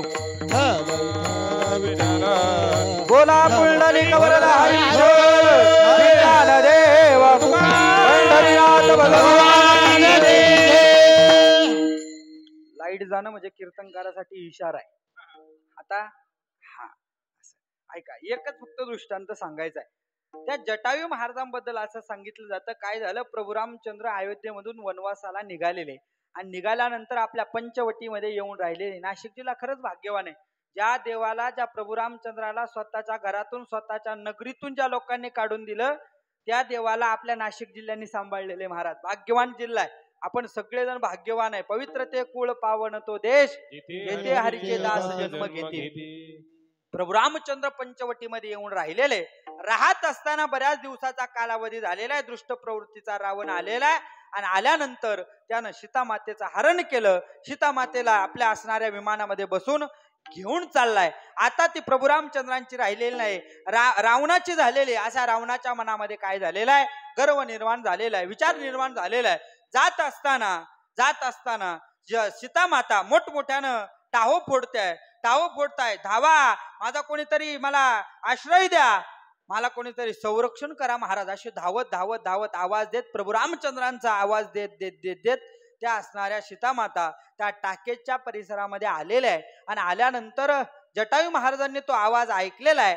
ऐकल्यानंतर जटायू महाराजांच्या लक्षात आलं, कोणीतरी महिला आहे, यात नवल नाही, त्या असणाऱ्या देवाच्या भक्त आहे, प्रभू रामचंद्रांचा धावा करताय. त्या आरती, ज्या आरती देवाचा धावा करताय, त्या आरती त्या भक्तावरती संकट आलेलं असलं पाहिजे. म्हणून जटायू महाराजांनी बाहेर आपल्या येऊन बघितलं तर एका स्त्रीला, तोपर्यंत जटायू महाराजांना ही सीतामाता आहे अशी ओळख पटलेली नाहीये. एका स्त्रीला, एक दुष्ट प्रवृत्तीचा मनुष्य, राक्षस वृत्तीचा मनुष्य घेऊन चाललाय, तिचं अपहरण करतोय, त्याच्यापासून सोडवण्यासाठी आपण प्रयत्न केले पाहिजे. म्हणून जटायू महाराजांनी आपले पंख लांब केलेले, भरारी घेतलेले आणि त्या असणाऱ्या विमानामध्ये जटायू महाराजांनी प्रवेश केलेला आहे. जटायू महाराज त्या रावणाला सांगते, अरे परस्त्रीचं गमन करणं तुला शोभत नाही, तू त्रैलोक्याचा मालक आहे, तू राजा आहे, लंकेचा राजा आहे, राजाला हे काम, दुसऱ्याची स्त्री पळवणं हे काम शोभत नाहीये, या स्त्रीला सोडून दे. सोडून दे म्हटल्यानंतर तो रावण काय ऐकायला तयार नाही महाराज, ऐकायला तयार नाही. मग आता रावण गोड बोलून ऐकत नाही ना, मग आपण याच्याशी युद्ध करून या स्त्रीला काय केलं पाहिजे, या मातेला सोडवलं पाहिजे.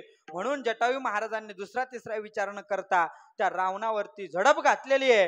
रावणावरती झडप घातल्यानंतर दोघांचं युद्ध झालेलं आहे. युद्धामध्ये दोघही पराक्रमी योद्धे, कोणीच हार मानायला तयार नाहीये. मग रावणानं आणि जटायू महाराजांनी ठरवलं आपण युद्ध करून आपल्या युद्धामध्ये कोणी हार मानत नाही ना, मग आपण तुझं मरण कशात आहे तुम्हाला सांगायचं आणि माझं मरण कशात आहे मी तुला सांगणार. म्हणून जटायू महाराज भक्त होते, भक्त कधी खोटं बोलत नाही. जटायू महाराजांनी मरण सांगितलं, माझं मरण पंखात आहे, आणि त्याला मरण विचारल्यानंतर तो खोटं बोलला. रावणानं सांगितलं माझं मरण पायाच्या अंगठ्यात आहे. जटायू महाराजांनी मागचा पुढचा विचार न करता पायावरती चोच मारण्याचा प्रयत्न केलाय, तोच बाण साधलेला आहे, तीच वेळ साधली आणि त्या रावणानं जटायू महाराजांचे दोन्ही पंख छाटून टाकले. महाराज छाटून टाकल्यानंतर आता पक्षी आहे, त्याला उडता येत नाहीये. जटायू महाराजांना त्या विमानातून लोटून दिलेलं आहे. जटायू महाराज जमिनीवरती पडलेले, धारातीर्थी अवस्थेत आहे. अवस्थेत असताना प्रभू रामचंद्रांचा धावा करताय, राम राम राम करताय. करता करता करता आता प्राण अगदी थोड्या वेळामध्ये जाणार आहे. जात असताना तेवढ्यात त्या ठिकाणावरून सीतामातेचा शोध घेताना प्रभू रामचंद्रांनी लक्ष्मण भैया तिथून चाललेले. प्रभू रामचंद्रांनी आवाज ऐकलाय, अरे लक्ष्मण भैया ऐका, इथं कोणीतरी आपला भक्त आहे आणि तो संकटात आहे, त्याला आपण सोडवलं पाहिजे. त्याचं संकट दूर करण्यासाठी आपण त्याच्या जवळ गेलं पाहिजे. म्हणून जटायू महाराजांच्या जवळ प्रभू रामचंद्र आणि लक्ष्मण भैया येतात. बघतात तर काय, दोन्ही छाटलेले पंख दोन्ही बाजूला पडलेले, धारातीर्थी अवस्थेत पडलेला जटायू महाराज आहे. जटायू महाराजांना पटकन उचललं, आपल्या मांडीवरती डोकं ठेवलेलं आहे आणि डोकं ठेवून जटायू महाराजांना विचारताय, नेमकं तुमची अवस्था ही कोणी केली? जटायूनं सांगितलं, कोणीतरी स्त्रीला घेऊन, एक तो दुष्ट प्रवृत्तीचा रावण या ठिकाणावरून चालला होता, त्याच्याशी मी युद्ध करून या स्त्रीला सोडवण्याचा प्रयत्न केला, पण त्या रावणानं माझी अवस्था केलेली. तोपर्यंत सीतामाता ही असणारी प्रभू रामचंद्रांची पत्नी हे सुद्धा त्या असणाऱ्या जटायू महाराजांना माहिती नव्हतं. मग प्रभू रामचंद्रांनी मनामध्ये विचार केला की ज्या आरती विमानाने घेऊन चालला होता रावण, त्या आरती ती दुसरी तिसरी स्त्री नसून ती माझीच पत्नी सीतामाई असल्या पाहिजे. मग प्रभू रामचंद्र त्या जटायू महाराजांना विचारताय, हे बघ आता त्या रावणानं तुझे पंख छाटलेले, तुझी काय इच्छा आहे? तुला वाटतंय का तुझे पंख डबल आणून द्यावे? पण जटायू महाराज संत होते. जटायू महाराजांनी सांगितलं, नाही नाही देवा, मला माझे पंखही नकोय, मला फक्त आणि फक्त एक घोट पाणी हवंय महाराज. आता जटायू महाराजांचा अगदी काही वेळामध्ये प्राण बाहेर पडणार आहे. प्रभू रामचंद्रांनी त्या ठिकाणी पाणी शोधलं, पाणी काय मिळेना. बाण मारला, बाण मारल्यानंतर सगळ्या तीर्थांचं पाणी एकत्र केलेलं आहे आणि एकत्र करून हातामध्ये पाणी घेतलं आणि त्या असणाऱ्या जटायू महाराजांच्या मुखामध्ये ओतलेलं आहे. महाराज काय भाग्यवान असेल जटायू महाराज.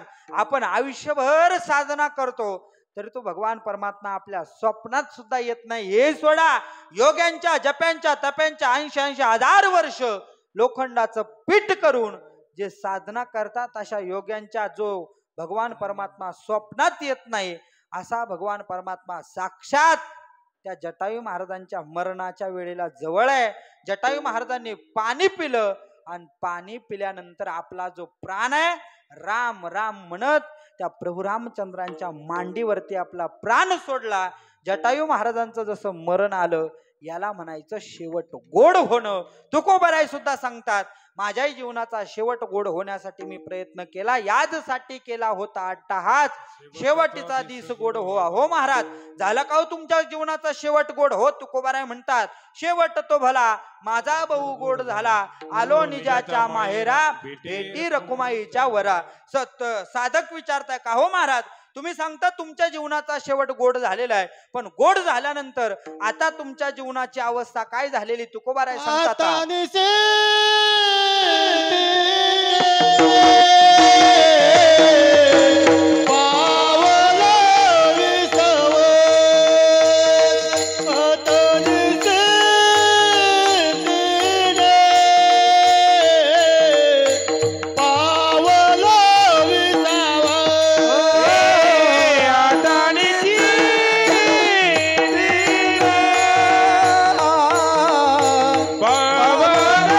विसावा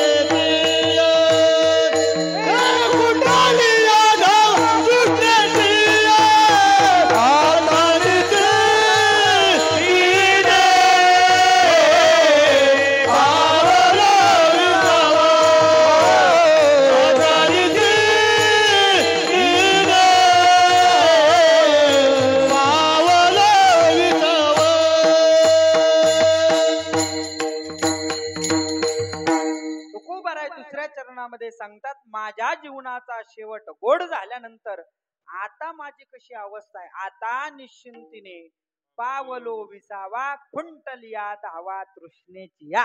तुकोबाराय सांगतात मी निश्चिंत अवस्था मी प्राप्त केलेली. आमचे गुरुवर्य विठ्ठल बुवा गुले सांगतात बुवा जो करुण संपवता येतो त्याचं नाव परमार्थ आहे. परमार्थामध्ये निश्चिंतता अवस्था आहे, संसारामध्ये निश्चिंतता अवस्था नाहीये. जो करुण संपवता येतो त्याचं नाव परमार्थ आहे. जिथं आयुष्य शिल्लक राहतं आणि करायचं संपून जातं तो परमार्थ आहे. जिथं आयुष्य संपतं पण करायचं शिल्लक राहतं, नवे नवे लहान्या नातीचं लग्न राहून जातं त्याचं नाव संसार आहे. संसारामध्ये निश्चिंतता अवस्था कधीच नाहीये. तुकोबाराय म्हणतात परमार्थाच्या द्वारा मी काय केलेले निश्चिंतता अवस्था प्राप्त केलेले. आता मी निश्चिंत झालोय. साधक विचारताय महाराज तुम्ही म्हणता माझ्या जीवनाचा शेवट गोड झाला, आता मी निश्चिंत झालो, पण ते गोड शेवट होण्याकरता तुम्ही तुमच्या जीवनामध्ये काय केलं. तुकोबाराय सांगतात कवतुक वाटे झाली या वेचाचे नाम मंगळाचे तेने गुणे किंवा तया गुणे.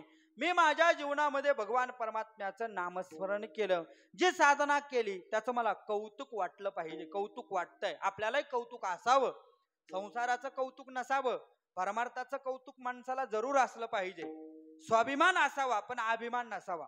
सध्याच्या काळात काय झालंय, अगदी कीर्तनकार गायक वादक अगदी अर्ध्या हळकुंडात माणसं पिवळे होतात आणि अर्ध्या हळकुंडात पिवळे झाले दोनच चाली म्हणतात पण पट्ट्यासारखं कोणी नाही.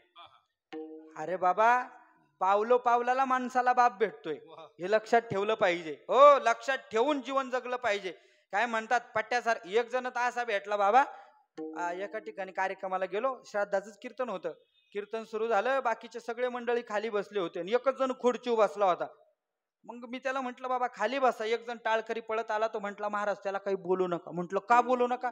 तो म्हंटला तो लय मोठा माणूस आहे. म्हंटल लय म्हणजे केवढा, असा 10-20 फूट. हा तसा नाही म्हंटले, पैशानं मोठा आहे. म्हंटल नेमकं त्याच्याकडे व्यवसाय काय. तो म्हंटला काय नाही, त्याच्याकडे 2-4 पोल्ट्री फार्म आहे. काचा अभिमान, कोंबडीचा. कोंबडीचा अभिमान असावा. नाही नाही महाराज, माणसानं अहंकार विरहित जीवन जगलं पाहिजे. माणसाला स्वाभिमान असावा पण अभिमान नसावा. माझा विषय हा चालला होता. तुकोबाराय सांगतात मी माझ्या केलेल्या साधनेचं मला कौतुक वाटतंय. मी जे नामस्मरण केलंय त्या नामस्मरणाच्या जोरावर मी उद्धरून गेलेलोय. जे तुकोबारायांनी शेवट गोड होण्याकरता नामस्मरण केलेलं आहे ते एकदा आपल्याला करायचंय. सगळ्यांना नम्रतेची विनंती, ज्यांना ज्यांना हात असेल त्यांनी वरती करायचे. महिला मंडळी सोडून. तुम्ही मुख्यमंत्र्याच्या लाडक्या बहिणी, तुम्हाला माफ आहे. आता हप्ता आलाय वाटतं 2-4 दिवसापूर्वी. पडलाय ना का पडणार आहे. किती 1500चा का 2100चा. 1500चा. हा करा सरळ सरळ सरळ. जे जे करतील वरती हात, त्यांना कीर्तन झाल्यानंतर खायला मिळेल बुंदी आणि भात. भात करा वरती सरळ सरळ सगळे. विठोबा रकुमाई विठोबा रकुमाई विठोबा रकुमाई विठोबा रकुमाई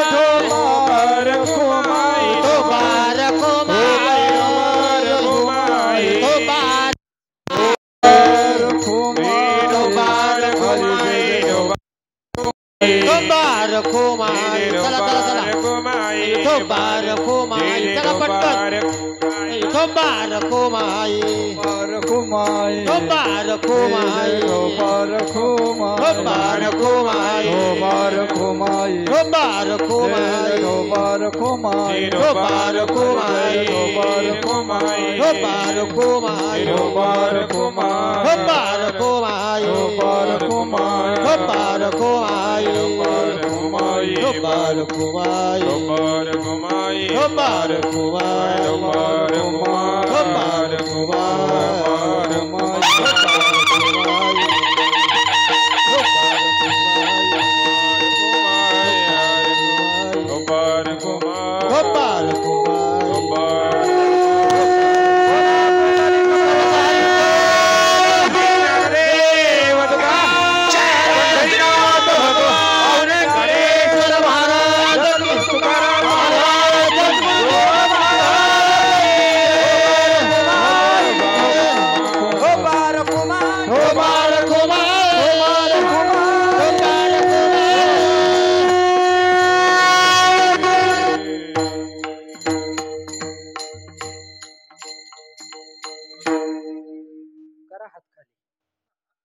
ते नाही सांगायला लागत. तुकोबाराय म्हणतात मी माझ्या जीवनामध्ये जे भजन केलं ते पांडुरंगाचं भजन केलं, त्या पांडुरंगाच्या भजनानं माझ्याही जीवनाचा शेवट गोड झाला. तुकोबाराय म्हणतात कौतुक वाटे झाली या वेचाचे, नाम मंगळाचे तेने घेणे. तुकोबाराय सांगतात, तुकोबाराय म्हणतात अहो आम्ही तर भगवान परमात्म्याला प्राप्त केलं म्हणजे आमच्या जीवनाचा शेवट गोड झाला. पण महाराज तुम्हीच तर असं सांगता जो मनुष्य जन्माला आला त्यानं मोक्ष प्राप्ती केली पाहिजे, मुक्ती मिळवली पाहिजे. मग तुकोबाराय तुमचं त्या मुक्तीबद्दल नेमकं काय म्हणणं आहे? तुकोबाराय म्हणतात आम्ही भगवान परमात्म्याचं भजन पूजन करून आमचा एवढा अधिकार प्राप्त झालाय जे साऱ्या जगाला उधरून नेतो अशी मुक्ती, तिच्याशी आम्ही लग्न केलंय. अभंगाचं शेवट कमने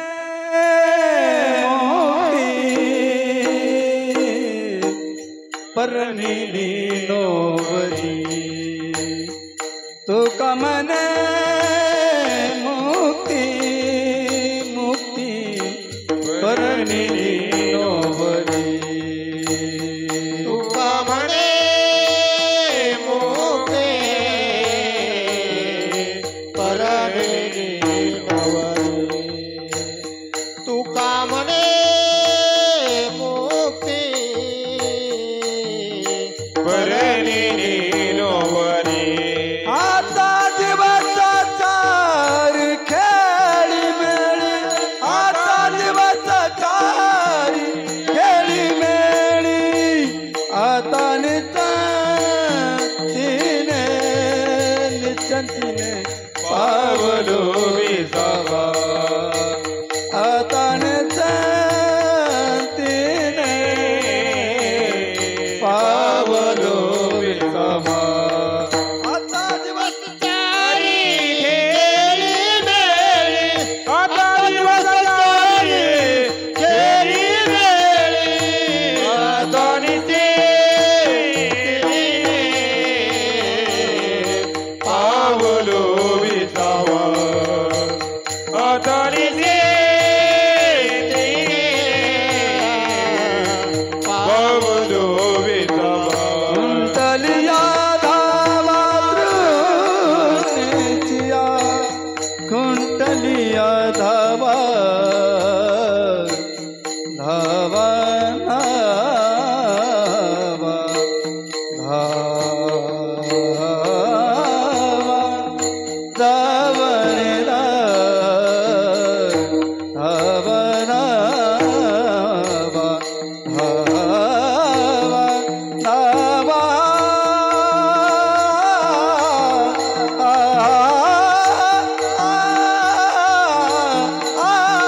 कुंटलिया धावा कृष्णाची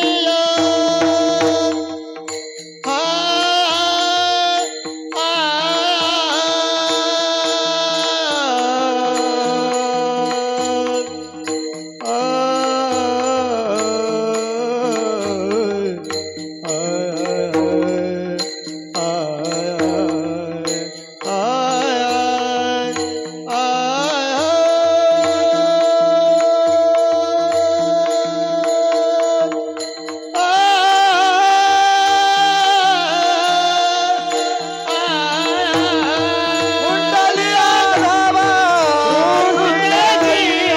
कुंटलिया धावा तृष्णेचिया, आदाने तेने पावलो विसावा, आदाने तेने पावलो विसावा, पावलो विसावा. ज्ञानेश्वर माऊली नारदाज माऊली आहारा, ज्ञानेश्वर माऊली ज्ञानराज माऊली आहारा, ज्ञानेश्वर माऊली ज्ञानराज माऊली. तुकोबाराय महाराज अभंगाच्या शेवटच्या चरणामध्ये सांगतात तुका म्हणे मुक्ती परनेली नोवरी, आता दिवस चारी खेळी मेळी. तुकोबाराय सांगतात मी त्या भगवान परमात्म्याचं भजन पूजन करून त्या मुक्तीशी लग्न केलेलं आहे, मोक्षाशी लग्न केलेलं आहे आणि माझ्या जीवनाचा शेवट गोड करून घेतलेला आहे. शेवट गोड केला म्हटल्यानंतर तुकोबाराय म्हणतात नामस्मरणाच्या जोरावरती त्या काही सगळ्या गोष्टी घडलेल्या आहे. म्हणून आपल्याला सुद्धा सगळ्यांपेक्षा जर वेगळा नर्दय प्राप्त झाला असेल, आपणही आपल्या जीवनामध्ये भगवान परमात्म्याचं भजन पूजन करून आपणही आपल्या देहाची आपल्या जीवनाची सार्थकता करून घेतली पाहिजे. नवे आपणही आपल्या जीवनाचा शेवट गोड करून घेतला पाहिजे. म्हणून अशा प्रकारे जो अभंग सेवेसाठी निवडला होता तो जगद्गुरु तुकोबाराय महाराजांचा आहे. आणि महाराज आजच्या अभंगामधून शेवट गोड झाल्यानंतर काय परिस्थिती निर्माण झालेली याचं वर्णन तुकोबाराय आजच्या अभंगामध्ये करतात. 2 मिनिटं थांबायला लागत होतं, जरा काय होतं ते विक्षेप होतो. 2 मिनिटं थांबा, 2च मिनिटात संपवणार आहे मी, जास्त वेळ घेणार नाही. ऐका, मृत्यूलोक आहे आणि मृत्यूलोकामध्ये आल्यानंतर प्रत्येकाला जावं लागतं, प्रत्येकाचं जाणं हे निश्चित आहे. पण ऐका, जीवन जगत असताना तो काळ आपण कोणत्या जबाबदारीत याचा कधी विचार करत नाही. आपण कोणत्याही जबाबदारीत असा, कुठलीही जबाबदारी आपल्या पाठीमागं असू द्या, पण काळ कधी विचार करत नाही. तुकोबाराय संत महात्मे तर असं सांगतात, तर काळ इतका बेईमान आहे, इतका बेईमान काळ आहे. आपण जेवट जरी असलो, तोंडातला घास तोंडात असतो, हातातला घास हातात असतो.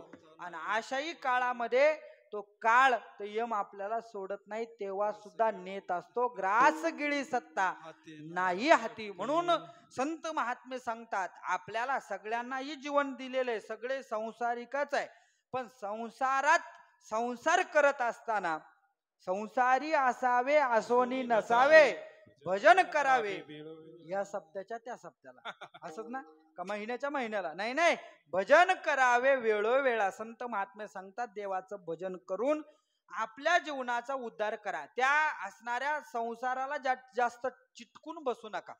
जास्त जर चिटकलं ना, काय होतं, संसाराला आपण जेवढे जास्त चिटकू तेवढा आपल्याला जास्त त्रास आहे. आपल्याला 2 फळं आपल्या समोर सांगणार आहे, एक आहे नारळ आणि एक आहे चिक्कू. ज्या वेळेस आपण नारळ फोडतो महाराज, फोडतानाही आपल्याला त्रास होतो, आणि त्रास झालो, फोडलं नारळ फोडल्यामध्ये त्यामध्ये जो असतो मधला भाग त्याला आपण काय म्हणतो, कुटका म्हणतो आपल्या भाषेत. खोबरं कुटका काय असेल ते भागाचा फरक आहे. ते जे खोबरं असतं, ते खोबरं काढण्यासाठी आपल्याला किती त्रास होतो महाराज, किती त्रास होतो.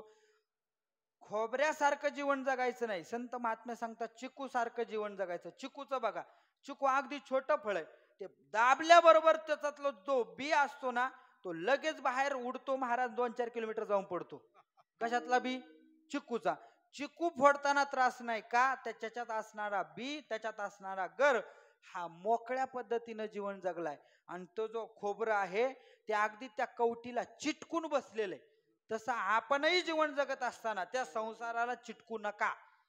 जास्त चिटकलो, जेवढं जास्त चिटकू तेवढा त्रास तुम्हाला आम्हाला. संत नाथ महाराज म्हणतात, पक्षी अंगणी उतरती ते का गुंतोनी राहती, तैसे असावे संसारी जो वरी प्राचीनाची दोरी. पक्षासारखं जीवन जगा. पक्षी काय, एकदा जर ते दाणं टिपण्यासाठी जर ते पक्षी आल्यानंतर ती चिमणी येते, चिमणी आल्यानंतर जेवढं पाहिजे तेवढंही घेते का, सोबत एखादं पोतं घेऊन येते का, माझं काम झालं पण माझ्या मुला बाळांचं काम होण्यासाठी एवढं पोतं भरून नाही. नाही महाराज, संत महात्मे सांगतात, वस्ती कर वस्ती आला, प्रातकाळी उठून गेला. जीवन जगत असताना मोकळ्या पद्धतीनं जीवन जगलं पाहिजे. आमचे गुरुवारे विठ्ठलभाऊ घुले सांगायचे, बुवा, माणसानं आपली वळकुटी कधी तयार ठेवली पाहिजे, कधी एकदा तो काळ येईल आणि आपल्याला वळकुटी उचलायला लावेल, त्याच्यामुळं माणसानं वळकुटी बांधून ठेवलं असले पाहिजे. मग ते काळ आल्यानंतर वळकुटी गुंडाळायला जरा त्रास होतो. आपण सगळे वारी करणारे माणसं, पंढरपूरच्या वारी जे येतात किंवा इकडून निवृत्तीनाथ महाराजांच्या वारी जे चालतात त्यांना अनुभव आहे. एकदा जर सगळ्या रावट्या पडायच्या, त्या रावट्या असतात झोपण्याकरता, त्या सगळ्या पडायच्या जर आपण उठलो, सगळे माणसं उठायच्या जर आपण उठलो तर सगळं निवांत होतं. पण शेजारच्या सगळ्या रावट्या पडल्या ना, आपलीच रावटी जर गोंधळायची असेल किंवा आपलीच वळकुट्टी जर बांधायची असली तर आपल्याला गाय बांधावी लागते. मग कधी घालायचे कपडे वळकुट्टी जातात, टायलवर जावं लागतं महाराज संध्याकाळच्या प्रवासापर्यंत. आपण अनुभवलेल्या मंडळी. त्याच्यामुळे आमचे गुरुवारे सांगतात, माणसानं वळकुटी आधीच बांधून तयार असलं पाहिजे. वळकुटी बांधा म्हणजे आपलं जीवन तसं जगा. अगदी संसाराला चिटकून राहू नका. गळ्यामध्ये पवित्र तुळशीची माळ धारण करा, त्या भगवान परमात्म्याचं नामस्मरण करा. आपल्याही जीवनाचा शेवट गोड होऊ शकतो. म्हणून गेलेल्या दादांना मी माझ्या वतीनं माझ्या परिवाराच्या वतीनं व स्वानंद सुखनिवासी सद्गुरू जोग महाराज वारकरी शिक्षण संस्थेच्या वतीनं भावपूर्ण श्रद्धांजली अर्पण करतो। तसेच या ठिकाणी बोलत असताना जेवढं काही बरोबर असेल ते स्वानंद सुखनिवासी सद्गुरू जोग महाराज वारकरी शिक्षण संस्थेत शिकत असताना गुरुवर यांच्या चरणाजवळ बसून जेवढं काही ग्रहण केलेलं आहे तेवढं मी आपल्या समोर मांडण्याचा प्रयत्न केलाय। जेवढं बरोबर असेल ते गुरुवर यांचं आहे, जेवढं काही चुकीचं असेल ते माझ्या बुद्धीचे दोष आहे। बरोबर असेल ते घेऊन जा, चुकलं असेल तर माझं मला परत द्या, मी जाता जाता एखाद्या नदीत ओढ्यात नाल्यात टाकून देतो। मी कशाला चुकीचं घरी नेऊ, म्हणून या ठिकाणी गायक वादक सगळ्यांनाही एकदा द्यावे तेवढे धन्यवाद थोडे। आणि विशेष करून मला आज ज्यांना विशेष करून धन्यवाद द्यायचे ते म्हणजे आपले साऊंड सिस्टीमवाले दादा, अतिशय गोड महाराज। वारकरी जीवन आहे, बरेच सिस्टीमवाले असतात त्यांच्या गळ्याने माळा नसते, कोणाला काय लागतं कोणाला काय लागतं त्यांना काही कळत नाही, पण वारकरी जीवन जगून आपल्या असणाऱ्या सिस्टीमचा या ठिकाणी ते व्यवसाय करतात, म्हणून त्यांनाही द्यावे तेवढे धन्यवाद थोडे। ज्या असणाऱ्या परिवाराच्या पश्चात आपण या ठिकाणी आलात, आपण सर्वानुमते त्यांना एक भावपूर्ण श्रद्धांजली अर्पण करणार आहे।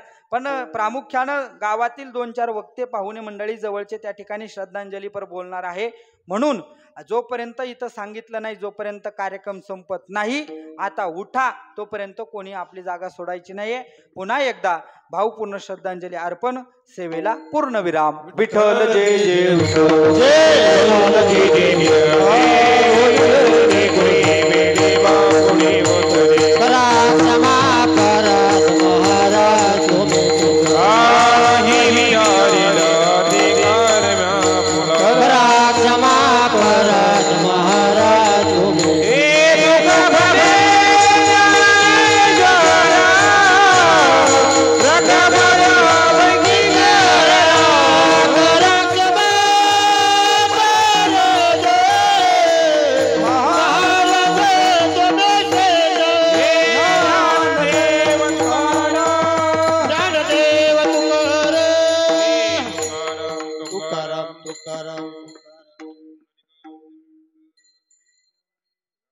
उपस्थित शोकाकुल बंधू वातावरणामध्ये आज आपल्या गावामध्ये योगेश सदाशिव आव्हाड तरुण तरुणा मुलगा होता, आपल्यातून निघून जाऊन आज त्याला वर्ष पूर्ण झालंय।